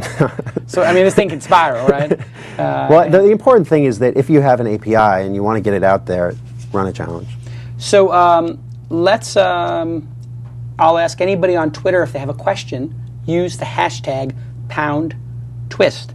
I need to get a gang sign going. Can we do that, one of those gang signs for twist or something? But here is the hashtag in case you need help visualizing it. Very simple. #twist. Fan-made T-shirt. And I just want to say that to Robert, I guess, who made these, do me a favor. Sell these. And sell them for $30. We will link to it from This Week in Startups, and you're going to sell a lot of these. I hope these cost $5 to make. You make $25 profit for each one that you can put into your startup. I got mad love for my street-level entrepreneurs. That's how we do on Twist. If anybody wants to make Twist mugs, Twist shirts, you want to make a Twist DVD collection, take this content, leverage it however you goddamn please, make yourself some money. All right? I'm fine with it. I mean, if somebody's going to go make T-shirts, I don't have time for this. It's not why I'm doing this. I'm busy. I don't have time to make T-shirts, but somebody does, so make money off this. People would buy this. How many people in the chat room would buy a Twist shirt? Let me see. Anybody in there buy a Twist shirt? Yeah, see, they're all going to buy Twist shirts. So how much would you pay for that? $20? $30? I don't know. What's a T-shirt cost these days? 20 tops. I'm so disconnected from reality. I don't even know what a stamp costs. What does a stamp cost? 44. 44 cents? Yeah. This is when you know you get disconnected from realities, when you don't know the cost of a stamp. I'm like one of these Hollywood actors who doesn't know how to, like, this is what it's come to. People saying 20, 20, 35, 35. Nice. If you don't know how much a stamps cost, there's something wrong. That means you're disconnected from reality. You have too many people working for you. So questions, I'm going to get some questions here, but somebody actually asked a really good one. The reason I thought of questions is because somebody had a good one here. Denny Chapin, let me view this tweet here. How do you do the open in a new window? There we go, got it. So check out this question from Denny Chapman. He asks, question for Brandon, most effective and cheap way to market via the street? Flyers, in person, stickers, what? Everything. I mean, I always have flyers. It's something that's really important to have. You just want to be able to hand it to somebody and let them read something. A sticker is not necessarily, you're not going to have text explaining your company on it. Right. Stickers can go up around the streets. Right. You don't want to graffiti, but you want to encourage people to do that. A little sticker here or there. I mean, it depends on the city. We did it all the time. Right. Yes, but you knew people who put stickers on mailboxes. Right. And then, posters are good, and you can put them in windows and coffee shops and universities. So how does one do that? You walk into you got a poster for something, you walk into the dry cleaner, guy says, you picking up your dry cleaning, what do you say? How do you even start that? Yeah, I wouldn't maybe start with dry cleaners, though. Just right, you walk into a cafe, and there's a person behind there, you own the cafe. How do you get them to put your poster up? Well, first of all, there's a bulletin board. You can just do it without asking. So that's cool. Nice. That's cool. It's nice. Just you can go up and say, hey, I want to tell you about, I don't know what it is they're promoting. Right. In this case, maybe it's a record. So I want you guys to check it out. Hey, do you mind? I saw there's a bulletin board, or do you mind if we put this in the window? Ask nicely, just as if you want to be asked to. Send a girl, send a good-looking guy, what? Like a young person? Whoever can talk to people nicely and explain what you're doing in a nice way. I don't think it's rocket science. I think, and a lot of people understand that. that people need to promote. What was the most effective way you got people to a concert ever, to a band? Was there some like unique Purple Cow type thing? Like getting a concert, I mean, it's really about the quality of the artist, and et cetera. But, we did this campaign where everybody could download a coupon and then fill out, and this isn't for shows, this is for buying a record, and fill it out, give it to their friends, and if their friends buy a record, they could send in the coupon with the receipt and get credit. So you get credit for how many records of ours you sell, and the most number of credits gets you like a signed poetry book from the artist, a signed sticker, you can hang out with the artist. So you take your grassroots fan base and turn them into salespeople and give them prizes relating to the artist. And how many records would like an average or top person do? Would they sell 5 or 10? Or? No, so the most number of records we sold worldwide was 50, 60,000 records. It wasn't huge numbers. No, but what would an individual do? With the past luck? It was a long time. I don't remember the biggest numbers was. Some of them were 40, 50, et cetera. Wow. Yeah. So I got to think about a way to do that for this week in startups. Maybe I can do an affiliate program. It's sort of like an affiliate program, but we were actually talking about one for ChallengePost that we agreed, the $500 thing. That's very similar. But yeah, you could. Sorry to interrupt. You could do it from Mahalo. Here. So anyway, I talked to you earlier today, and I don't know what challenge to do exactly. So instead of me picking the challenge, I'm going to put up $500 to a challenge. Right. So that means the audience gets to come up with a challenge. Is that right? That's right. So they go to the site, and it's actually right here on the homepage. It's the first thing. Right. You pull up my screen here, and there it is. Right. So I'm pledging 500. And you can click post one. Post one. And so if somebody posts one, I will pick one and say, I think I clicked it. Maybe. Sorry, I have my Wi-Fi is really bad in this room because we got all the walls. Well, when you click post, it takes you to the post page, and then you can actually just say, I'm applying to Jason Calacanis' campaign. Got it. And you just do that checkbox. Yeah, up there, up the top. You go. That little checkbox. Oh, there it is. Oh, there's a little checkbox. So everybody sees that. That's it. So when you apply, if you want to apply for Jason's $500, right, you put it up there. And actually, the $500 is going to be pledged to your challenge. So it's not like you get it, but whoever solves it gets the $500. But you get your problem solved. Right. You get your problem solved. So somebody come up with a big problem. I don't know what the problem is, but come up with a problem, and we'll put $500. We'll try to solve something. I like this idea of like something with the local, maybe something with TechCrunch 50. I wonder if there's something about how to do the perfect presentation, or... Nice. Didn't you do something about the top 10 iPhone apps that you want? Didn't you? I did that. I did a speaking gig where I did the top 10 iPhones I want. You should put up 10 challenges for all, or one challenge for each one. Oh, that's a good idea. I'm trying to figure out, some of them were funny jokes kind of things that I got from my audience, but I kind of think about that, yeah. So maybe somebody come up with a really good iPhone application idea, and if we put a $500 thing on it, somebody will probably build it. We have a $3,000 challenge right now. Oh, wait, I did one already, the crime one. The one I suggested was the crime one. Like if somebody can make a crime blotter that pulls the XML or the crime data and puts it into an iPhone app that is like crime around me. Beautiful. That would be an incredible challenge. So somebody go put that in, and maybe we'll pick it and we'll put it against the other one. So great. Make an iPhone based on public data in either New York, San Francisco, or LA. Pick one of the top 3 cities. I don't know if you can even get this data. No, the data is not going to be available until a little later. Oh, but maybe there's places to get it. At that point. Maybe there's another city that has it. I mean, if you make the template for it, then people could do it in another city. Right. So, maybe find a city that has an XML feed of crime with locations. Right. Well, actually, so Obama put it up as like data.gov. It has a bunch of information about the country. So go to data.gov. Maybe we'll find out. Maybe we can do a map of the entire United States crime or something. I don't know what we can put up there, but you can go look at data, go look at all that stuff, and let's come up with some ideas, people. Everybody go there and check it out. So we should get the news started because... Gosh almighty, it's 2:38. We've done over an hour and a half of show. A lot of show. Is Lon here? Lonnie Donnie. Lon is here from This Week in YouTube fame. Everybody knows. Relatively famous. I didn't know that when you do this page out, that when you scroll out, you can also go smaller when you do the zooming. But I don't know, is there a key to... How do you turn the zoom off and get back to your like standard size? You just pull all the way out. No, you can pull all the way out now. Look, it makes it really tiny. It's a new feature, I think. If you pull all the way out, I can make it super tiny. Oh. As well as blow it up.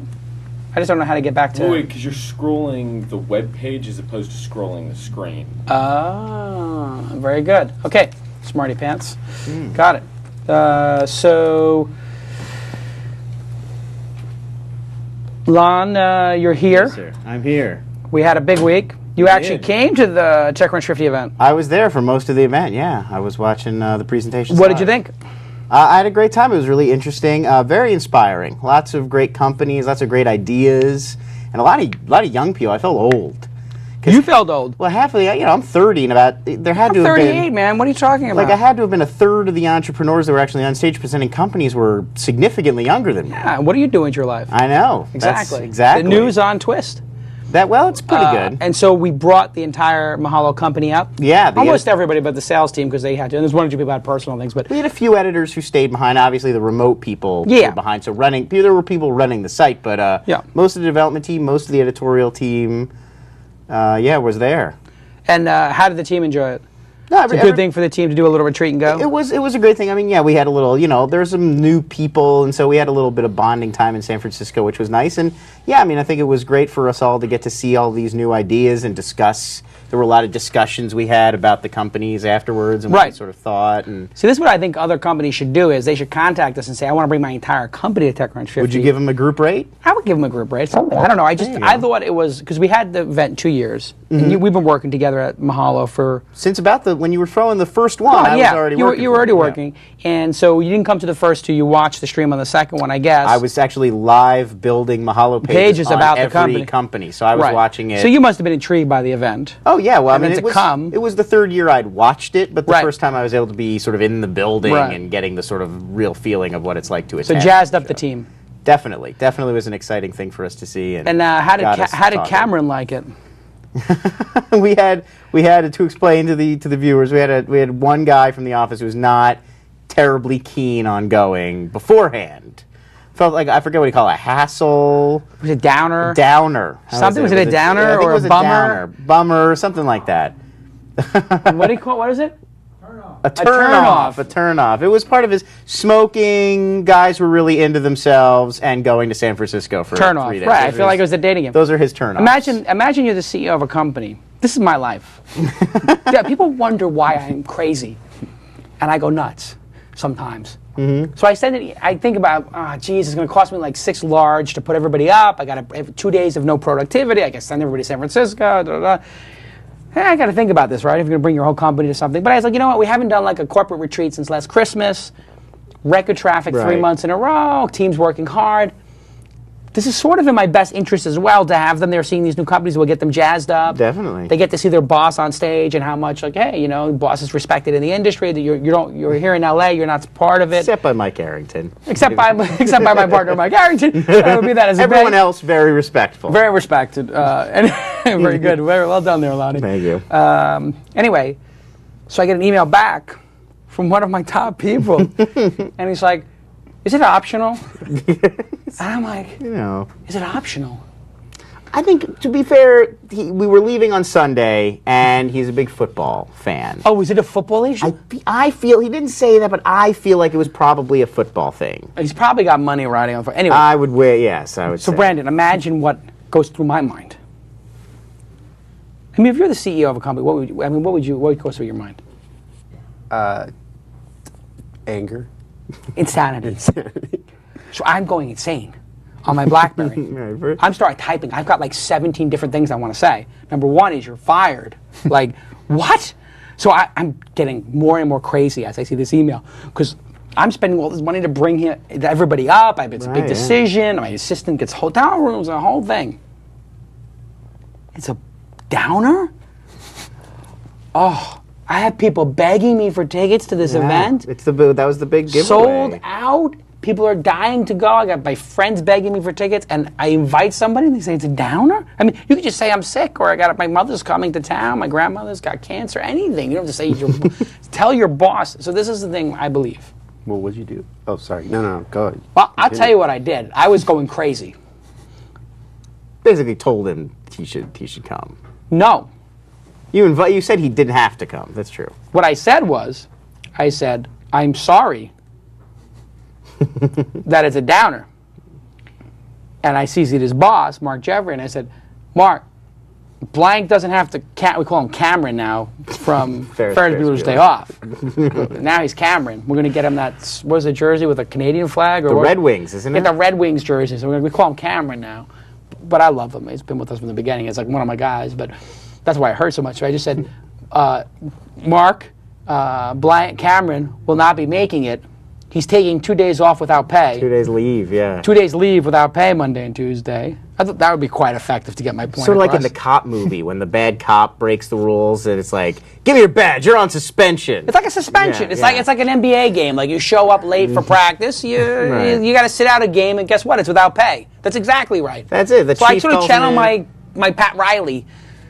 But I was infuriated. I'm going, oh my God, who did I hire? So the only reason I bring up this story is because number one, I love him. He's one of the hardest working, greatest guys I got. Great guy. We couldn't do it without him. Exactly. Number two, young people say stupid stuff, and this is a message to young people. Somebody clip this at the beginning. Clip it. Put it on YouTube. Put ads on it. I don't make a little scratch off. Any clip. Put it on any clip. Anyway.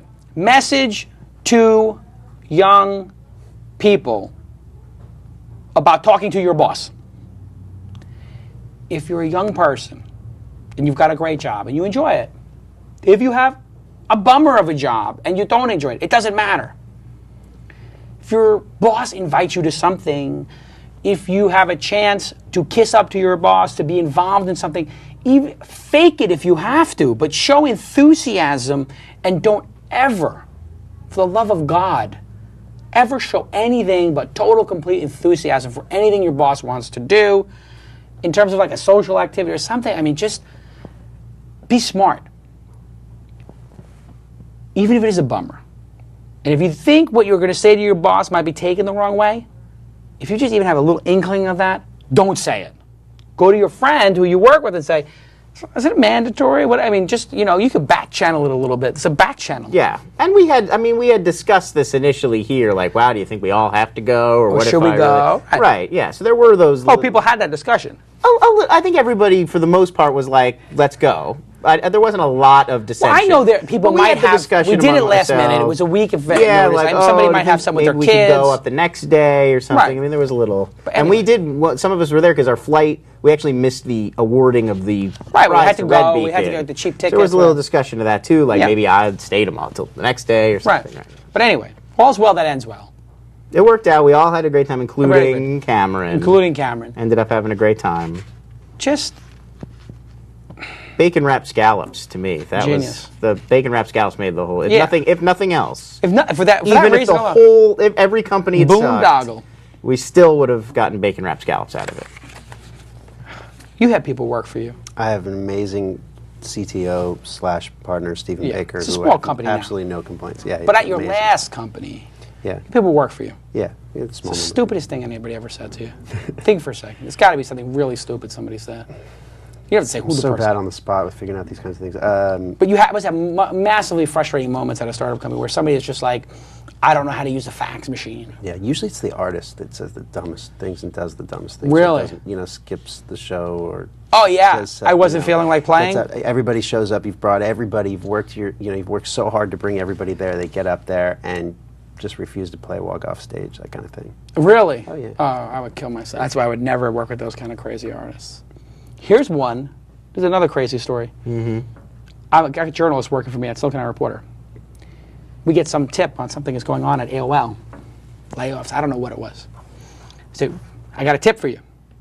This is what's going on at AOL. They're going to invest in this company, whatever it is. Call PR. At least get a denial for them so we can at least say they refuse to comment. Right, yeah. This is back in the days when people actually picked up the phone and did real journalism. I get a cup of coffee. I have 2 or 3 other conversations. Come back. How's that going? He says, I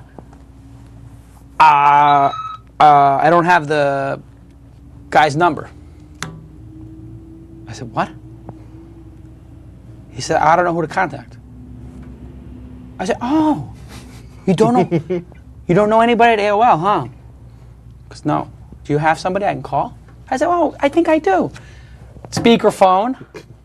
He had that loud Audix thing. Bop, bop, bop, bop, bop, bop, bop, on 10. 4, 1, 1. He goes, I can do it. I said, don't talk. I know somebody. Hello, 411. The whole office now turns around. I said, excuse me, do you know somebody? Do you have the phone number of America Online in Dulles, Virginia? She's like, absolutely, sir. Would you like the corporate headquarters or would you like the customer support number? I said, corporate headquarters. Boom. Would you like me to connect you for an extra 5 cents? Absolutely. Boom. He's sitting there like sweating, turning white.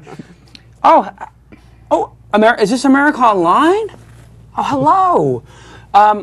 I'm a journalist, and I've heard a rumor, and I would like to confirm it. Is that you have a public relations department at America Online? Is there corporate communications or some department there like that? If only companies had thought of this in advance. And she goes, well, yes, of course. Would you like me to connect you? I said, that would be wonderful. Hello, corporate communications. Hi, my name is Jason. I'm from the Silicon Valley Reporter. Oh, yes, I love your publication. Hey, listen, I have a journalist here. He would like to ask you a question. May he ask you a question? This is exactly how I did it. This is like taking 20 minutes, and everybody in the office is like this. Oh, my God, why did you do that? And he set him off. Go ahead, ask your question. Made him ask a question. It's great. Never again have I ever said, like, no, if I said call something, you called. Yeah. You hustle to find a contact. This is the days before LinkedIn or Facebook. I mean, today, for somebody to say, like, I couldn't find a person, I still get that sometimes, actually, from people. Really? You don't know how to get it? I mean, everybody's got email. I mean, even if you don't know anybody, go to the official site if you go to LinkedIn email. and you type in anybody's name, you'll find them. Don't ask the boss. Maybe you ask somebody who's got all the numbers if you need to, but you don't ask the boss. I mean, Google it. Let me Google that. This is a journalist. I mean, but you know what the problem was? I think this journalist, if I remember correctly, he went to Columbia graduate school. If you go to graduate school for journalism, sure, no. By definition, I need to go to jail. You are not a good journalist. If you went to Columbia journalism school for a master's, you're an idiot. It's a lot of fine journalism. It's only the most famous journalism school in the world. I'm telling fine you why. Writers. I'm telling you why. It's not rocket science, journalism. There's nothing you need to know besides pick up the phone and ask people questions and then write down what they say. There's nothing they can teach you in journalism school that you cannot learn working as an intern at any publication. The upside down pyramid. That's a day. That's a day and a half. The best journalists I know didn't even go to college. They can write, they can spell. Even some of the best journalists don't even know how to write and spell. They know how to get scoops. Yeah. It's like going to. I'm trying to think of the example, but it's the last thing you need to go to graduate school for. You're saying like learn by doing. You would just write for a paper. Right. I mean, journalism is not rocket science. You learn it on the job. I mean, it's like going to graduate school and how to make hamburgers. Right? Culinary school. They got that. Yeah, I understand. For French stuff, there's a whole range of stuff. Right, yeah. I'm talking about hamburgers. Right. Like, it's like one side, flip, other side, ketchup, boom, you're done. It's a hamburger. It's not the rocket science. Sandwich artists out there. I just can't believe that people would waste money on that. Do we have any news? We got some news. We have plenty of news.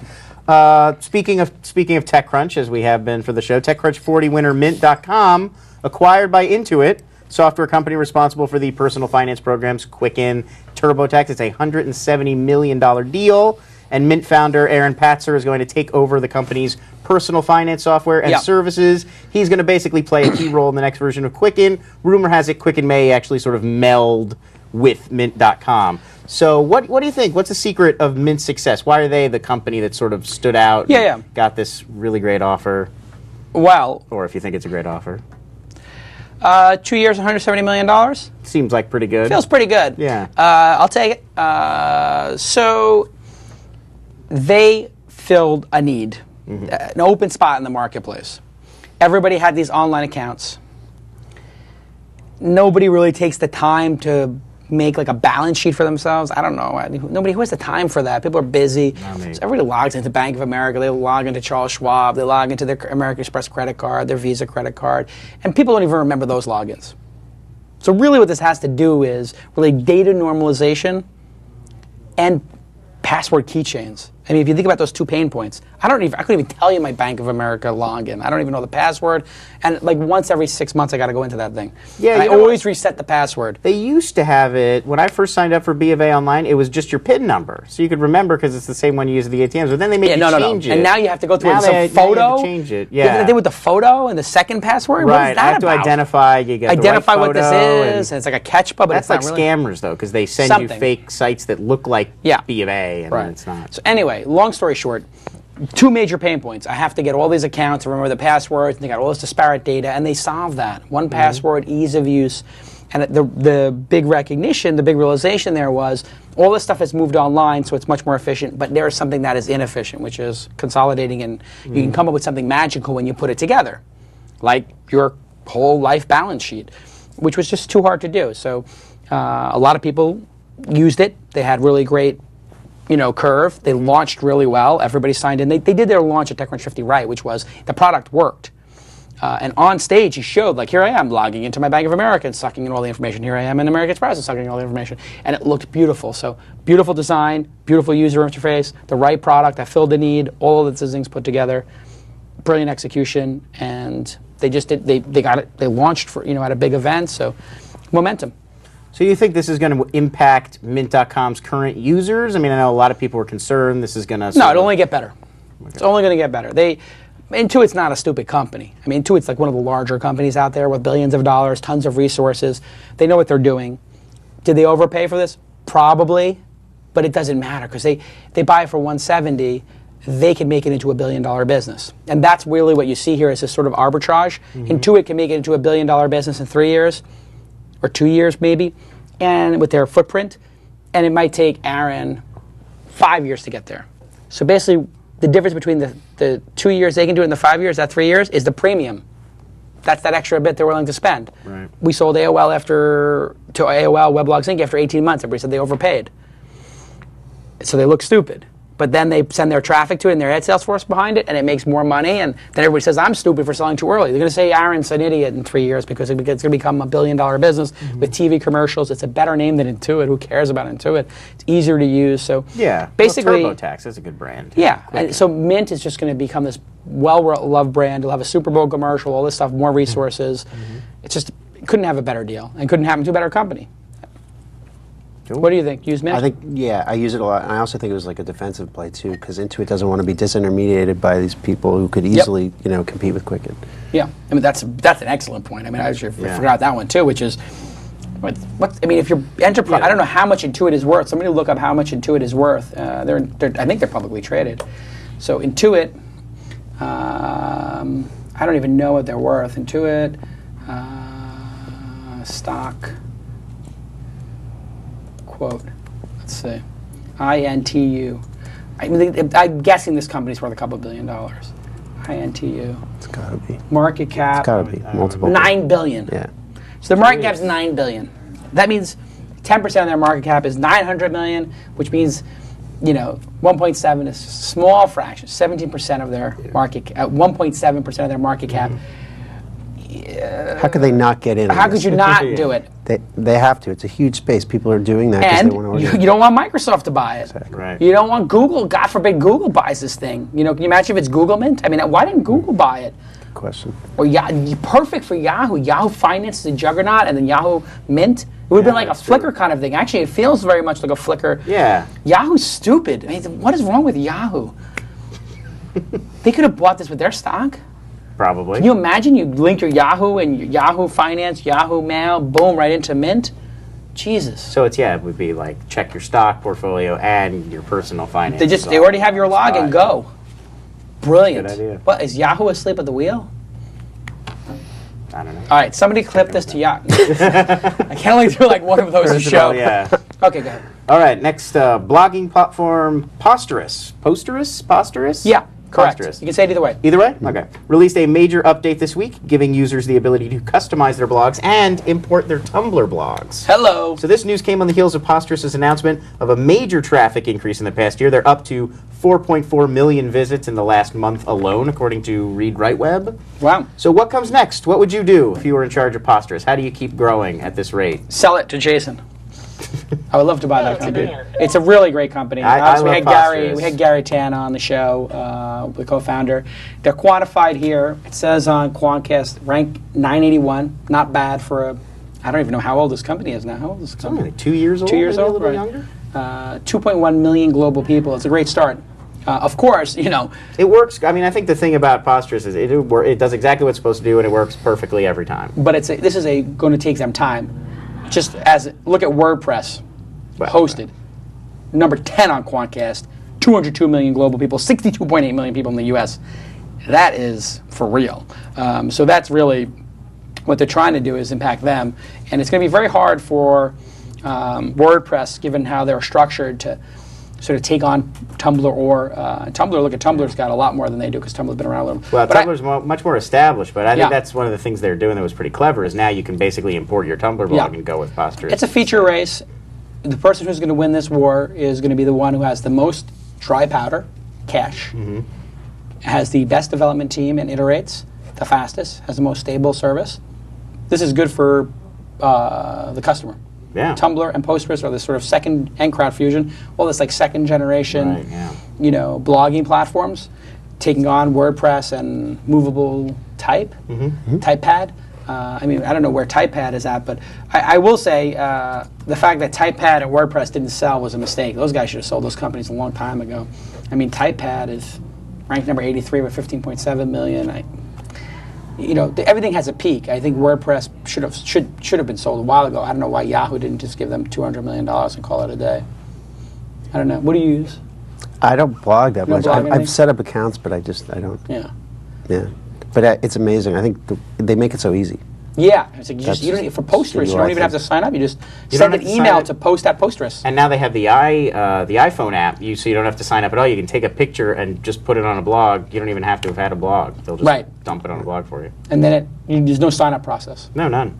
I mean, you can if you want to customize it and make it. I've moved it to But then what do they name it? You have to name it. I think it's just you pick a name associated with yourself. As associated with your phone? No email. Yeah, you just associate with your phone. Great. Anyway, congratulations to them. They'll keep iterating. I mean, lot in the last month or two. A lot of new. starting sort of is stuff. easy. Finishing is hard. Where have I heard that before? I'm just Put saying. that on a shirt. Great start, but you really got to finish.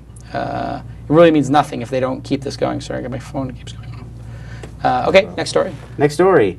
New study by the Online Publishers Association found a significant drop in the use of online email over the last 6 years, suggesting they may be in a losing battle with social networking sites like Facebook. So is email inevitably just going to go away? Are we going to switch over to social networks overall? Are we kind of part of the last generation of heavy email users? It's all going to be text. It's going to be Facebook, Twitter. You know what? As you live your life more transparently, I said when Twitter came out, it's basically an open email box for things that you don't mind being public. Right. And it is. And so if you look at your inbox, I don't know, 20% of it, a third of it, you could just be public, right? Somebody sends you a funny link, you send them a response back. And you might CC people. It's just easier to just make it transparent. So maybe a third gets lopped off, but of course not. It's still going to be around email. I mean, people need to have, an efficient way to get large files and to have private conversations. So email's not going anywhere. I feel like for business, I mean, I couldn't do half of the stuff I do in Mahalo without longer form. You can't tweet me everything I need to do. But I will say, during TechCrunch, multiple times people are sending Jason, me a direct message on Twitter, which is not a smart idea because I'm not going to see it. And where I see it is in my email box on my BlackBerry. So, but people are using, like, somebody was late to something, at some dinner or something, and they're like, "Did you get my message?" And I was like, "What message?" And they're like, "Oh, I direct messaged you on Twitter." I'm like, I'm really not checking that. Why are you sending it that way? It's just crazy. Yeah, a lot of times I find I don't notice. Maybe it's the app I'm using on my phone, but I don't notice I get direct messages a lot until that night I check my email. Yeah. Let me just make a note here about the homework. Let's pull up the old homework slide here, and we actually have music for homework now too. I think. Yes, we do. Oh, it's chalkboard sounds. Oh, okay. Well, that's musical, sort of. Oh, and a school bell. Everybody knows, do your homework. We're in the process of listening to The Accidental Billionaires, the founding of Facebook. Everybody's enjoying it. Go to audiblepodcast.com/twist. We'll put that at the bottom of the screen right here. Is it at the bottom of the screen? Audible Podcasts, audiblepodcast.com/twist. Go sign up for audible.com. Their user account on Twitter is @audible_com. You're going to want to sign up for Audible, get the book, and we're going to talk about it next week. Oh, okay, we're doing it next week? I think we'll do it next week. We'll try to get it done this weekend. I've been listening. Yeah, me too. It's a great book so far. Next story. Next story. Big week for Twitter. We were just talking about Twitter. Announced a new private venture round valuation of $1 billion. Wait, they didn't announce that. It's speculation. Speculated. Right. Well, they announced that there are going to be a new round. I think TechCrunch was theorizing that it would be a $50 million round. That hasn't been. Oh, did they actually say they were definitely doing it? I could have checked incorrectly. I could be corrected here. Anyway, my first. There might or might not be $1 billion. There may have been a valuation of $1 billion, according to the blogs I looked at. That's what they were all saying. It's expected the company will raise about a $50 million round. This round, on top of a $35 million boost earlier this year. Is Twitter worth $1 billion with no revenue? Yeah, definitely. For the possibility that it becomes the global login system, global email address system, sure. Is that a big valuation for a pre-revenue company? Of course, but it's a big play. They've gotten offers for $1 billion before from multiple players. Microsoft, Yahoo, News Corp, AOL, any of these people would give $1 billion in cash for it. So if they would put $1 billion in cash for it, then the venture valuations can be $1 billion. The person who puts $50 million for 5% of the company or $100 million for 10% of the company, their upside is limited, but their downside is somewhat protected because they get preferred shares, they get their money out at the very least. So their money comes out first. So if the company were to go sideways and get bought for $500 million, that $50 million comes out before they get their 5%. That's called preferred shares. They get their money first. So there's no downside risk except for the opportunity cost of that $50 million. Maybe you can put that $50 million into the next 5 Twitters. The person who winds up doing this is not doing it as much for the return as they are for the association with their portfolio. For your portfolio, you want to have some sexy things in it. These guys have limited partners they've got to talk to. So we're in Twitter, we're in Facebook. That's why a lot of these people do it. It's sort of like a vanity investment. For $50 million? Again, they're not going to lose it. Right. They're probably going to triple their money, quadruple their money. I would say Twitter eventually goes public and becomes worth $5 to $25 billion, 5 years from now. So if that's what happens, and it's 5 to 25, they're going to make 5 to 25 times their money, which honestly for a venture investor is not what they're looking for. They want to invest in a company they want to get 30% of the company for $3 million and ride it to $10 billion and get 100x, 1,000x. That's what they're looking for, Google level return, Yahoo level return. But you take a range of these things, and so if it's a big venture firm like Inside Venture Partners, which somebody mentioned, which I know some people over there, which they don't mind doing some later stage stuff. And then every time there's a press release, they're in it.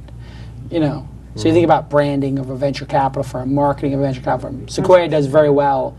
You heard people on the phone like, oh my God, we were doing the rehearsals at Sequoia's offices. Right, yeah, so the cachet almost, kind of like... The cachet of just coming to Google. Like the studios making an Oscar film they know won't... It's exactly. An Oscar film is the perfect thing. Like if you're investing, let's say you're Harvey Weinstein, you got an Oscar level film, and you syndicate the distribution costs or whatever, and somebody gets into it, and they know this film's only going to make $100 million even if it wins the Oscar. Right. They're not going to get any money out, but they're going to get an Oscar on their shelf. That helps them produce other movies, raise more money for more films. Interesting. It's exactly what it is. I mean, the amount of excitement about being in Sequoia's offices to do the rehearsals for these companies, a lot of these, getting a meeting there. We had Roloff on the show last week. He gets hundreds of pitches a week. He meets with 10, 20 companies a week. He's got his existing portfolio to deal with. He's got Mahalo things to deal with. He's got, Meebo things to deal with. He's got... So you're saying my iPhone app public bathroom finder, I'm going to have a hard time getting a meeting in there with him. I think that's a great idea. It's about 20 of them that exist. Yeah, but they're not good. Mine's going to be great. Really? Yeah, it's that plus Yelp. That's the thing where they let you review the bathrooms. This is not Jason Shark Tank, okay? You're the newsreader. You're not here to pitch. Okay? Fair enough. I'm just saying. Do not enable the video camera for your bathroom app. Okay. Just leaving it at that. Fair enough. This is not appropriate. No, it would not be augmented reality. There is a website That's just disturbing. I shouldn't even say the name of it, but there is a website called Rate My. No. It was a Web 1.0 sensation. when cameras first came out, they did a site, Rate My Blank, blank being something nasty, and it became a huge thing where people would actually... Why would anyone I think that's a real guy thing. Only a guy could ever conceive of something so disgusting. Yeah, how do you even rate? What's even the rating system? I think it's just a standard hot or not. So it's like hot or not, you just pick between the two? Yeah, let me pull it up here for a second. Yeah, exactly. There goes iTunes. Any other stories that we need to... I got a couple more stories, sure. Another TechCrunch 50 story. Wait, what do you think about that $1 billion valuation for Twitter? No question. I would invest it if I had the money. And also, on a $50 million raise, it's not IVP putting up all of it, right? Everybody else gets to pony up to match what they put in before, right? Yeah, they will have something, there's a right where you get to keep your percentage. Right. So if you had bought in at the A round and you own 30%, there's pro rata rights. What that means is now you have 3% at 10 million, it goes to 100 million. They're raising another 10. You don't participate in that. Now you have 10% left. You're 27%. You get to maintain your 30%, but you have to pony up the $3 million at that valuation. And meanwhile, you paid $3 million for 30% last time. So it gets harder and harder for people to go pro rata as the price goes up. So if Peter Thiel owned 5% of Facebook at a $10 million valuation, and now it's at $15 billion, you know what? He's not even going to exercise those pro rata rights because it's not worth it. And that's what happens to people. That happens a lot to angel investors. That's why I give the advice to Red Beacon, don't go too crazy, because if you go crazy like that, the people who get in early, if ChallengePost were to do another round, I don't even remember the details of the round that I invested in, to be honest, but if you do another round and it's so extraordinary that I have to go from, just to maintain my percentage, from $25,000 to putting in $250,000, I can't do that. It's not it's not where I operate. So you got to be careful that you don't. But then again, me as an investor, if you're getting that high valuation and somebody's willing to pay it, that means somebody might be willing to buy the business for it. So there's a sort of a self-correcting mechanism. You're not going to be too bummed if you go from 30 to 27%, because now you have 27% of a $1 billion enterprise. Your 27% is worth $270 million, whereas it was, but basically you're giving up $30 million. So you get the idea. Yeah. Pro rata shares. Got it. Next story. Sure. Another TechCrunch 50 company, Toybots. Originally at the conference, they had said they didn't plan on making any toys. They were just making a platform. Correct. And they had a toy, and it was a little bit frightening. It was disgusting. A little bit unsettling. It was screeching about liking guacamole, as I recall. Everybody was a little upset by it. But now they have announced they have a new ultra top secret prototype, and they are going to actually start designing their own toys. They have a dog-like toy that they're planning to release. So, did you watch the video of the dog? They have a dog video, or is this just the one they had at TechCrunch, which was the scary one? The scary one is. The scary one was scary. The leaked video that Mike put out. I did not. No. What is the leaked video? It's a dog. Oh, that's the new one then. Yeah, the dog is the new one. It's an actual dog. It's an actual dog? No. Yeah, it's a Yorkie. Oh man. So it's not. It's a joke. Yes. So this is two news stories you got incorrect? No, this is not a joke. I just read this. Are you just reading the headlines? No, I read the entire story. Come on. Come on. Come on. It's a Columbia Journalism School. I went to Columbia Journalism School, okay? This looks like Tyler. I noticed that too. The guy from Spotify does look like Tyler. Can we pull this up? Because I don't know that. Pull up my laptop for a second. It says here Spotify kills fire sharing as European home run, blah, blah, blah. And we all thought that Tyler was sick, but it's pretty clear Tyler's not sick. He's the CEO of another company. Look at that. That's Tyler. I know that grin.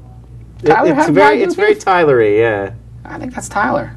Startups from Tyler. Bop, bop. I don't even see this song about the dog. Oh, there it is. Go up. Yeah. Toybots, the stealth prototype. Show me where that says that's a hoax. Watch the video. Oh, I did not watch the video, to be fair. Okay.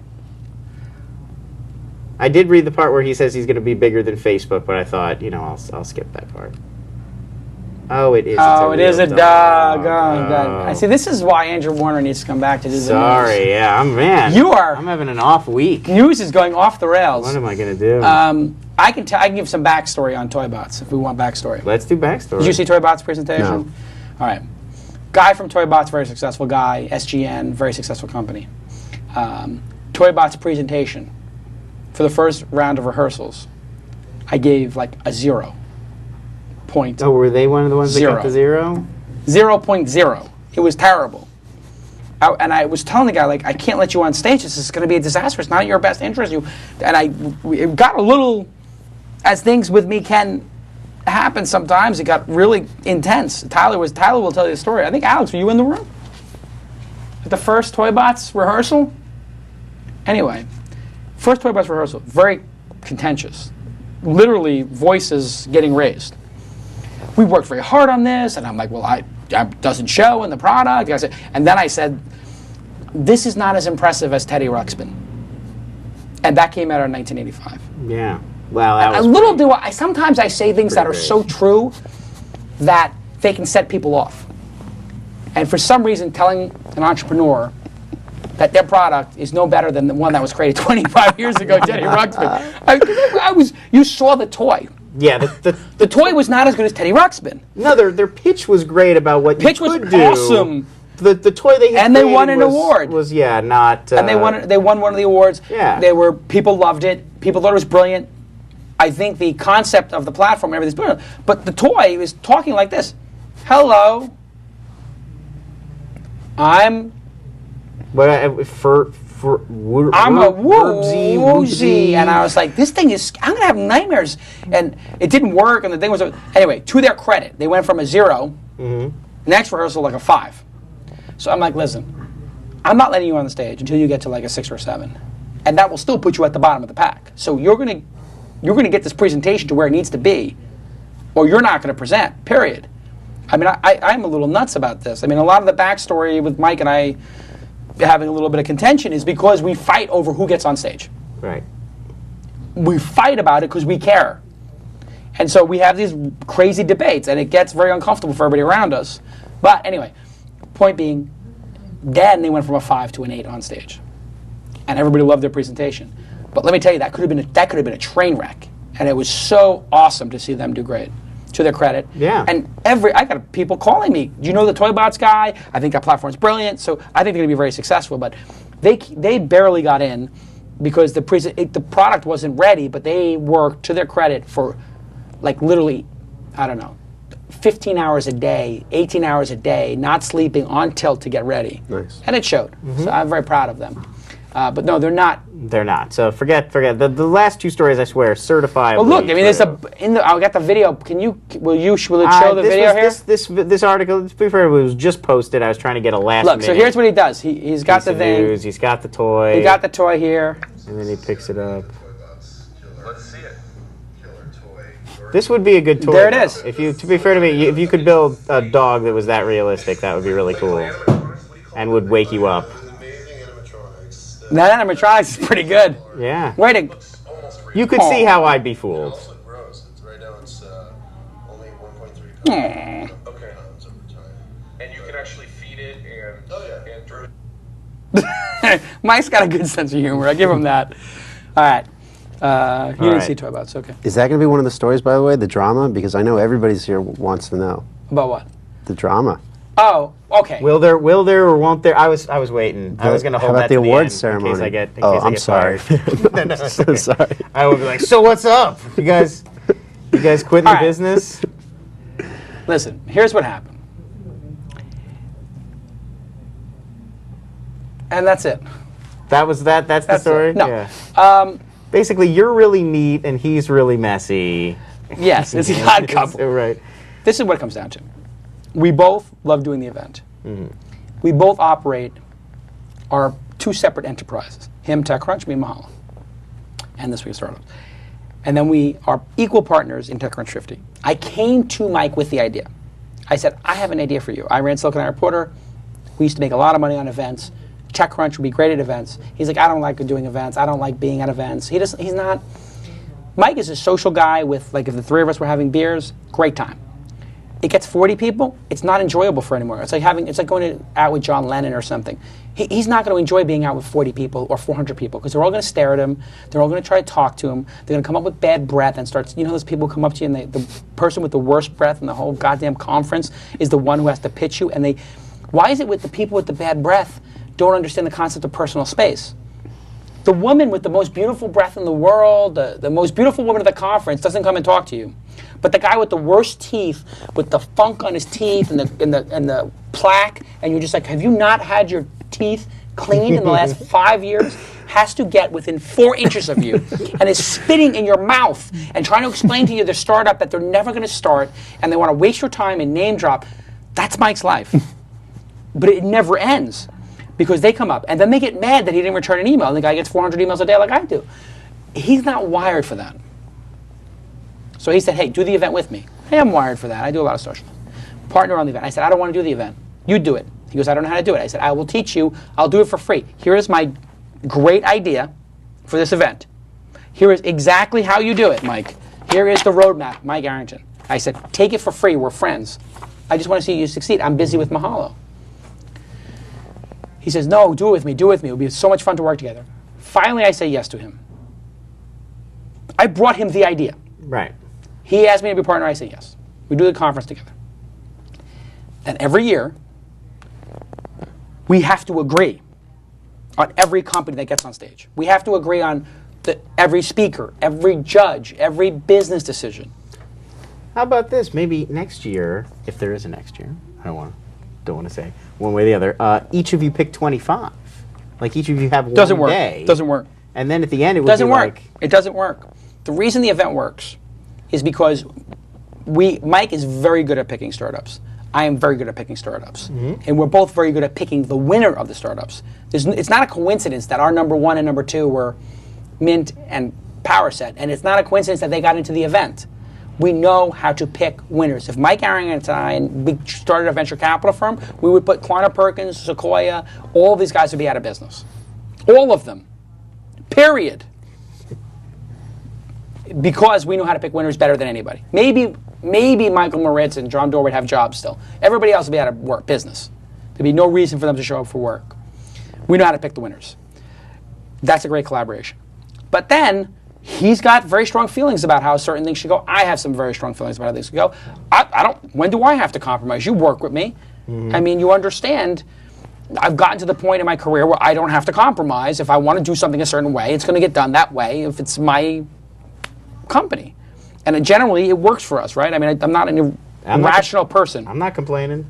I mean, if you... Top 200 sites? Yeah, I mean, there's a method to the madness. And you trust working for me that I would make the right decision. If I made the wrong decision, I'm very open, as you know, to debating it. We have all kinds of debates here about what we should do. That we do. At a certain point, the debate ends, and we have to make a decision. And I don't know, out of 100 decisions, how many do I say, I disagree with everybody, we're doing it my way? How many times has it happened in the history of the company? It's happened, but not that. Usually we come to some sort of compromise or middle ground. Or, right. You know. One out of how many times? Out of 100, maybe 5 times out of 100. 5 times out of 100, I say, you know what, I know better than everybody. We're going to do it this way. Yeah. So it's a very small amount of times. Now you put 2 guys together. That means there's 10 times. So, and there's 200 decisions a year. Significant decisions. That means Mike and I are fighting over 20 items a year. It's not easy. And sometimes things get a little strained, and then it gets better. Combine that with the fact that people come up to him and spit in his face. You know, it's a little crazy how he gets treated. It's just insane what he has to go through. And, you know, we're all under a little stress. It seemed like a very stressful 3 days. I loved it. I don't feel stressed. But anyway, I think it's not enjoyable for Mike to have people come up to him the way they do. And I watch it, you know. For whatever reason, people are aggressive with him in an unnecessary way. And it doesn't happen to me, but... It might be the tone of TechCrunch, that it is a very cut and dry, black and white, this is great, this sucks. And so people feel like they can sort of carry that. Yes. Mike has earned the respect of a lot of people because his opinion is very smart. I respect his opinion. When I read what he writes, I say, this guy's a smart guy. Except when he's talking about Toy Box. No, Toy Box is fine. Making an ass of me. Anyway, Mike is a smart guy. He's earned his position. Now what happened is people have elevated him to a position of importance that is extremely high, perhaps too high, where people take his opinion too seriously. So if he doesn't like something, it doesn't mean your company's not going to succeed. He's one guy. If I say I don't like something, people can tell. David Pogue is emailing me, crying like a baby about me giving him a hard time about his conflicts of interest. I'm like, David, shouldn't you be writing show tunes or arias for the new Nano or something? Like, get a freaking life. Like, stop emailing me, David Pogue. Like, literally, I can show you the emails. It's crazy. He's like so concerned about my opinion of him. Why do you care? You write for the New York Times. I don't. Carry on, my wayward son. You don't need me to care, you know? And I think what's happening is people get a little too obsessed with Mike. People are getting obsessed. He's just one blogger, one opinion. He may be the most important blogger in our space. He may have the most important publication. I don't think anybody disagrees with that. It is the most influential publication. He is the most influential blogger in the internet space. There's no denying that. He's more influential than me when he talks about a startup company. But it doesn't give people the right to go on tilt with him, and they got to give him a little bit of space. So what I told him was, listen, you're Bob Dylan, or Prince, or whatever you want to call it. When we have the VMAs or the Grammys, I don't expect you to sit in the front row with everybody. I don't expect you to go to the cocktail party. When Bob Dylan shows up, they bring him in a side door, he plays 3 songs, the crowd goes nuts. The greatest thing ever, he shakes 2 people's hands. Bruce Springsteen's and, you know, maybe some roadie he remembers, and that's it. You don't have to interact with him. He's not going to go mingle with everybody. And that's fine for Bob Dylan. And that's the thing that Mike has to, I think, we have to do with Mike, is he can't be there the whole event for people to just crowd him and grade him. I mean, the guy's trying to finish a blog. All he cares about is his writing. He wants to finish a blog post. And people are literally putting their hand in front of the screen. I got to talk to you about something. I mean, how rude. People literally did that. Hand in front of his screen. It's like, I'm just trying to finish. I got to get this post out about Mint or something. And people won't let him do that. You know? So anyway, long way of saying, I'm not going to tell you exactly what happened. But we have some differences. One thing that we don't have a difference about is that the event is very important to the community. It's gotten bigger than either of us imagined it would. It is It's a huge event. A significant business. It's a significant business now. It is in neither of our interests to not have it. Either of us could do it without each other. It would not be as good. So there's a creative tension. He's going to Hawaii. We're going to hang out. It's all good. Okay. And I was also joking when I made those statements. That was the other thing. You were talking to a puppet. And I tried to explain to me, I'm joking, because Mike and I have this running joke where we say, too bad this is the last year of the conference, because we can't work together. So for 3 years, we've been saying that, and everybody around us thinks we're serious, and we're not. So people hear us saying, like, oh, it's the last year of the conference, and I say it to a puppet, and it's a joke. So now people have taken the joke and, you know, taken it to be like, whatever. And maybe I shouldn't have made the joke. Well, of all puppet journalists, I think the shell puppet's the most hard-hitting. So people do trust People his do coverage. take puppet shell pretty correctly. But there will be a TechCrunch 50. If I get hit by a bus, God forbid, Mike gets hit by a bus, whatever, there'll still be a TechCrunch 50. There'll still be an event. There'll still be an opportunity for people. That's good news. Nothing to Great worry Good news. about. All You heard good. it here first. No, I said it on Venture Beat. You heard it here second. Yeah. I mean, we like to screw with people, too. And besides, blah, blah, blah, blah, blah, must be embarrassed to crawl back to Arrington after so loudly storming off. Just getting around. Anyway, it was all a joke. It's all good. Excellent. Is that it? I got one more if you want one more. Let's see the last one. Aardvark, Q&A service Yes. Aardvark, launched a year ago at South by Southwest. Now an iPhone app that includes most of the functionality you get through the email and the IM versions. The service was recently touted on Twitter by early adopter Robert Scoble. It hinges on asking your question directly That means it's going to fail. to Aardvark users that it thinks are qualified to answer. It sort of analyzes people in your network, tries to come up with who's the best person to answer your question, and then asks it directly to them. So have you used Aardvark? And if so, obviously what do you I think? signed up for it because it's a Q&A service. We have a Q&A service, so I wanted to see what they're doing. It's way too complicated.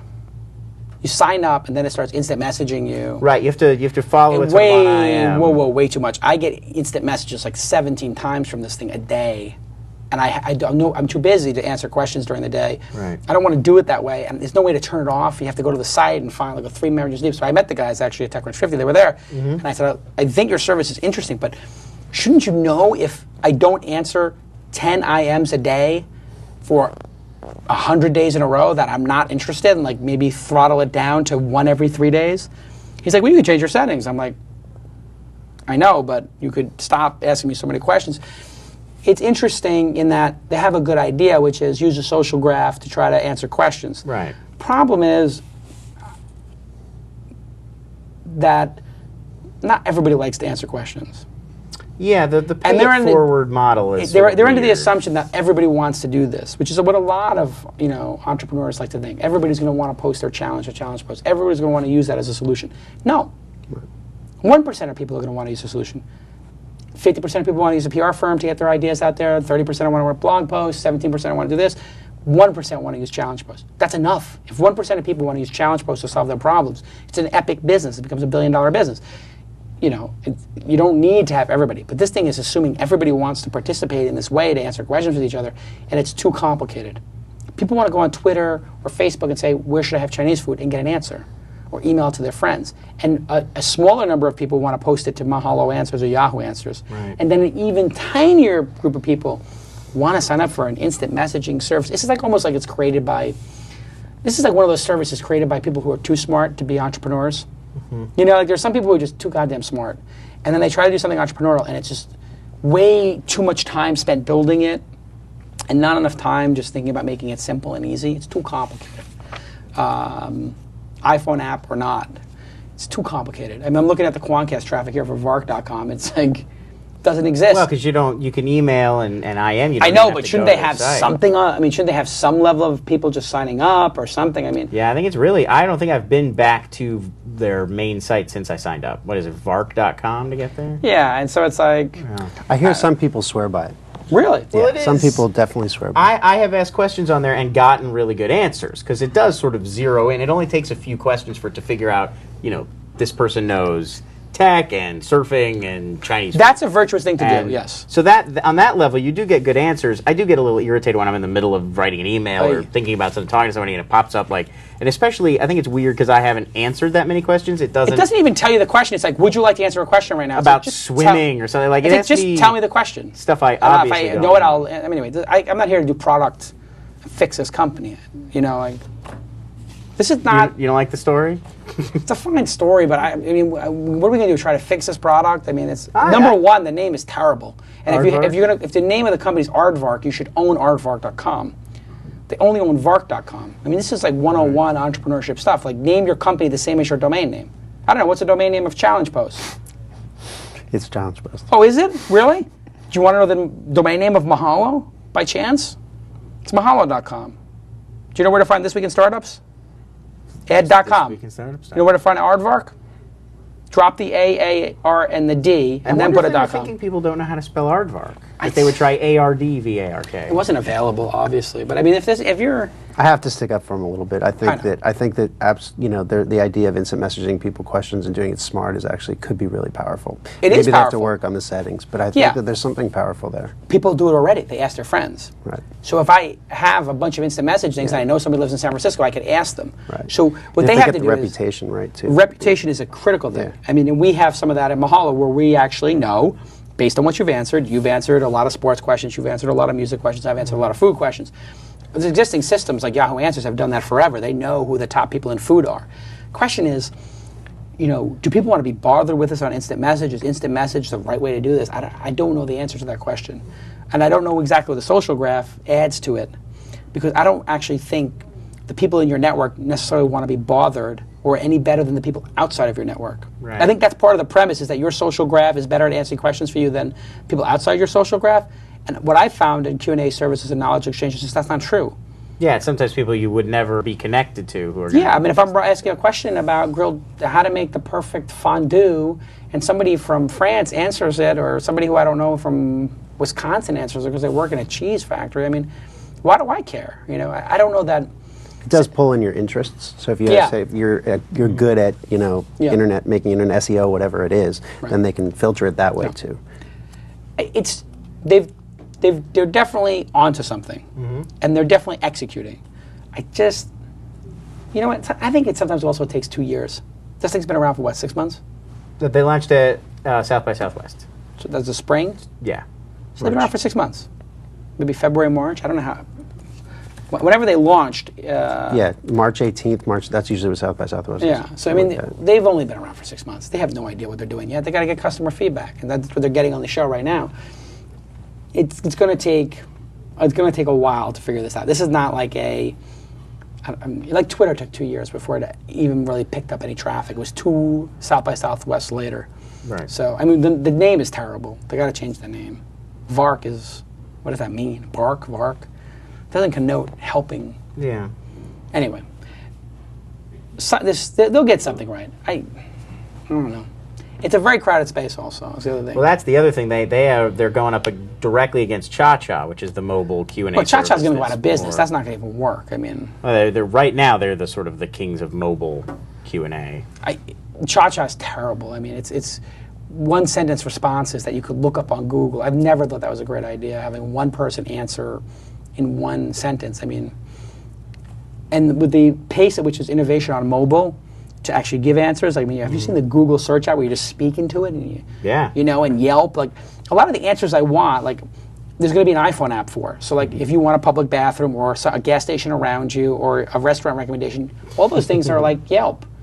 Coming up on 2 hours of show. Oh, that was a while ago. I think we're over 2 hours now. Well, we started at 1:15. We've gone 2:15. It's only a 2 hour and 15-minute show. There's 4 people watching at this point, right? You know, you'd be surprised. There's still 157 people watching. People stick in. All right. Anyway, Scott Simcoe is still watching. He's going to have to transcribe all this. Sorry about this, Scott. Man. No, Scott does it. He does. Scott does the. Skip review. that toy box story. Don't transcribe that. No one needs to hear about that. Okay, so you ever used Cha-Cha? I haven't. No, I don't know. No, really? Yeah. Never? Never saw a problem with Cha-Cha? Cha-Cha, a big problem solver for you?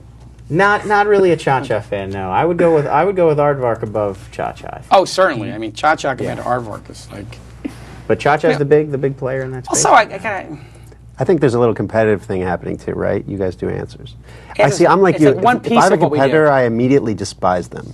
It's just something. It's in there. There's just in you there, can't that's do. You true. just kind of hate them. Well, you have to check them out when you're doing something sort of similar. You're going to play It's around with really hard to give them any competitor a compliment. It's just really I hard. don't know. Cha-Cha just to me is a little bit... I never like their... Like, I'm going to just give you a tweet back with, like, your answer. Like, if you ask it any kind of a complicated question, you can't respond in SMS. It's good. I think that's why mobile, because it used to be all web-based. When we first were thinking about Mahalo Answers and we were checking out Cha-Cha, it was you would go like log into a chat session with some guide who was working for them, and they would just basically Google whatever you asked and then give you the answer. It was pretty silly. I think mobile makes more sense because then you can't Google it yourself. Now that you can Google so easily wherever you are, I think that may be not good for them. Okay, so let me thank Brandon Kessler for being on the program. Honored to be here. Thank you so much. And thanks to everybody. Yeah, Come check and out everybody check out ChallengePost. They can follow at ChallengePost on Twitter, ChallengePost.com. Somebody come up with a good idea. We'll have that. How long we put the thing up there for? 2 weeks? 2 weeks. 2 weeks. $500. 2 weeks, $500. Somebody come up with a good idea. And what's your personal? B Kessler. B Kessler on Twitter. Yeah. And everybody thank the sponsors. Who are the sponsors? DNA Mail. WebSpy. Ustream. And Audible_COM. And everybody follow B Kessler. Everybody follow at ChallengePost. Everybody follow at Red Beacon. Everybody follow... AnyClip? They've got it. It's At got to be AnyClip. AnyClip. Yeah. City sourced. And at City Amazing. Source, great company. And we'll have IMO on next week. How about that? Cool? Yep. With technical difficulties. Thank you, and we'll see you on the next This Week in Startups. With this time, I go for mine. I get to shine. Now throw your hands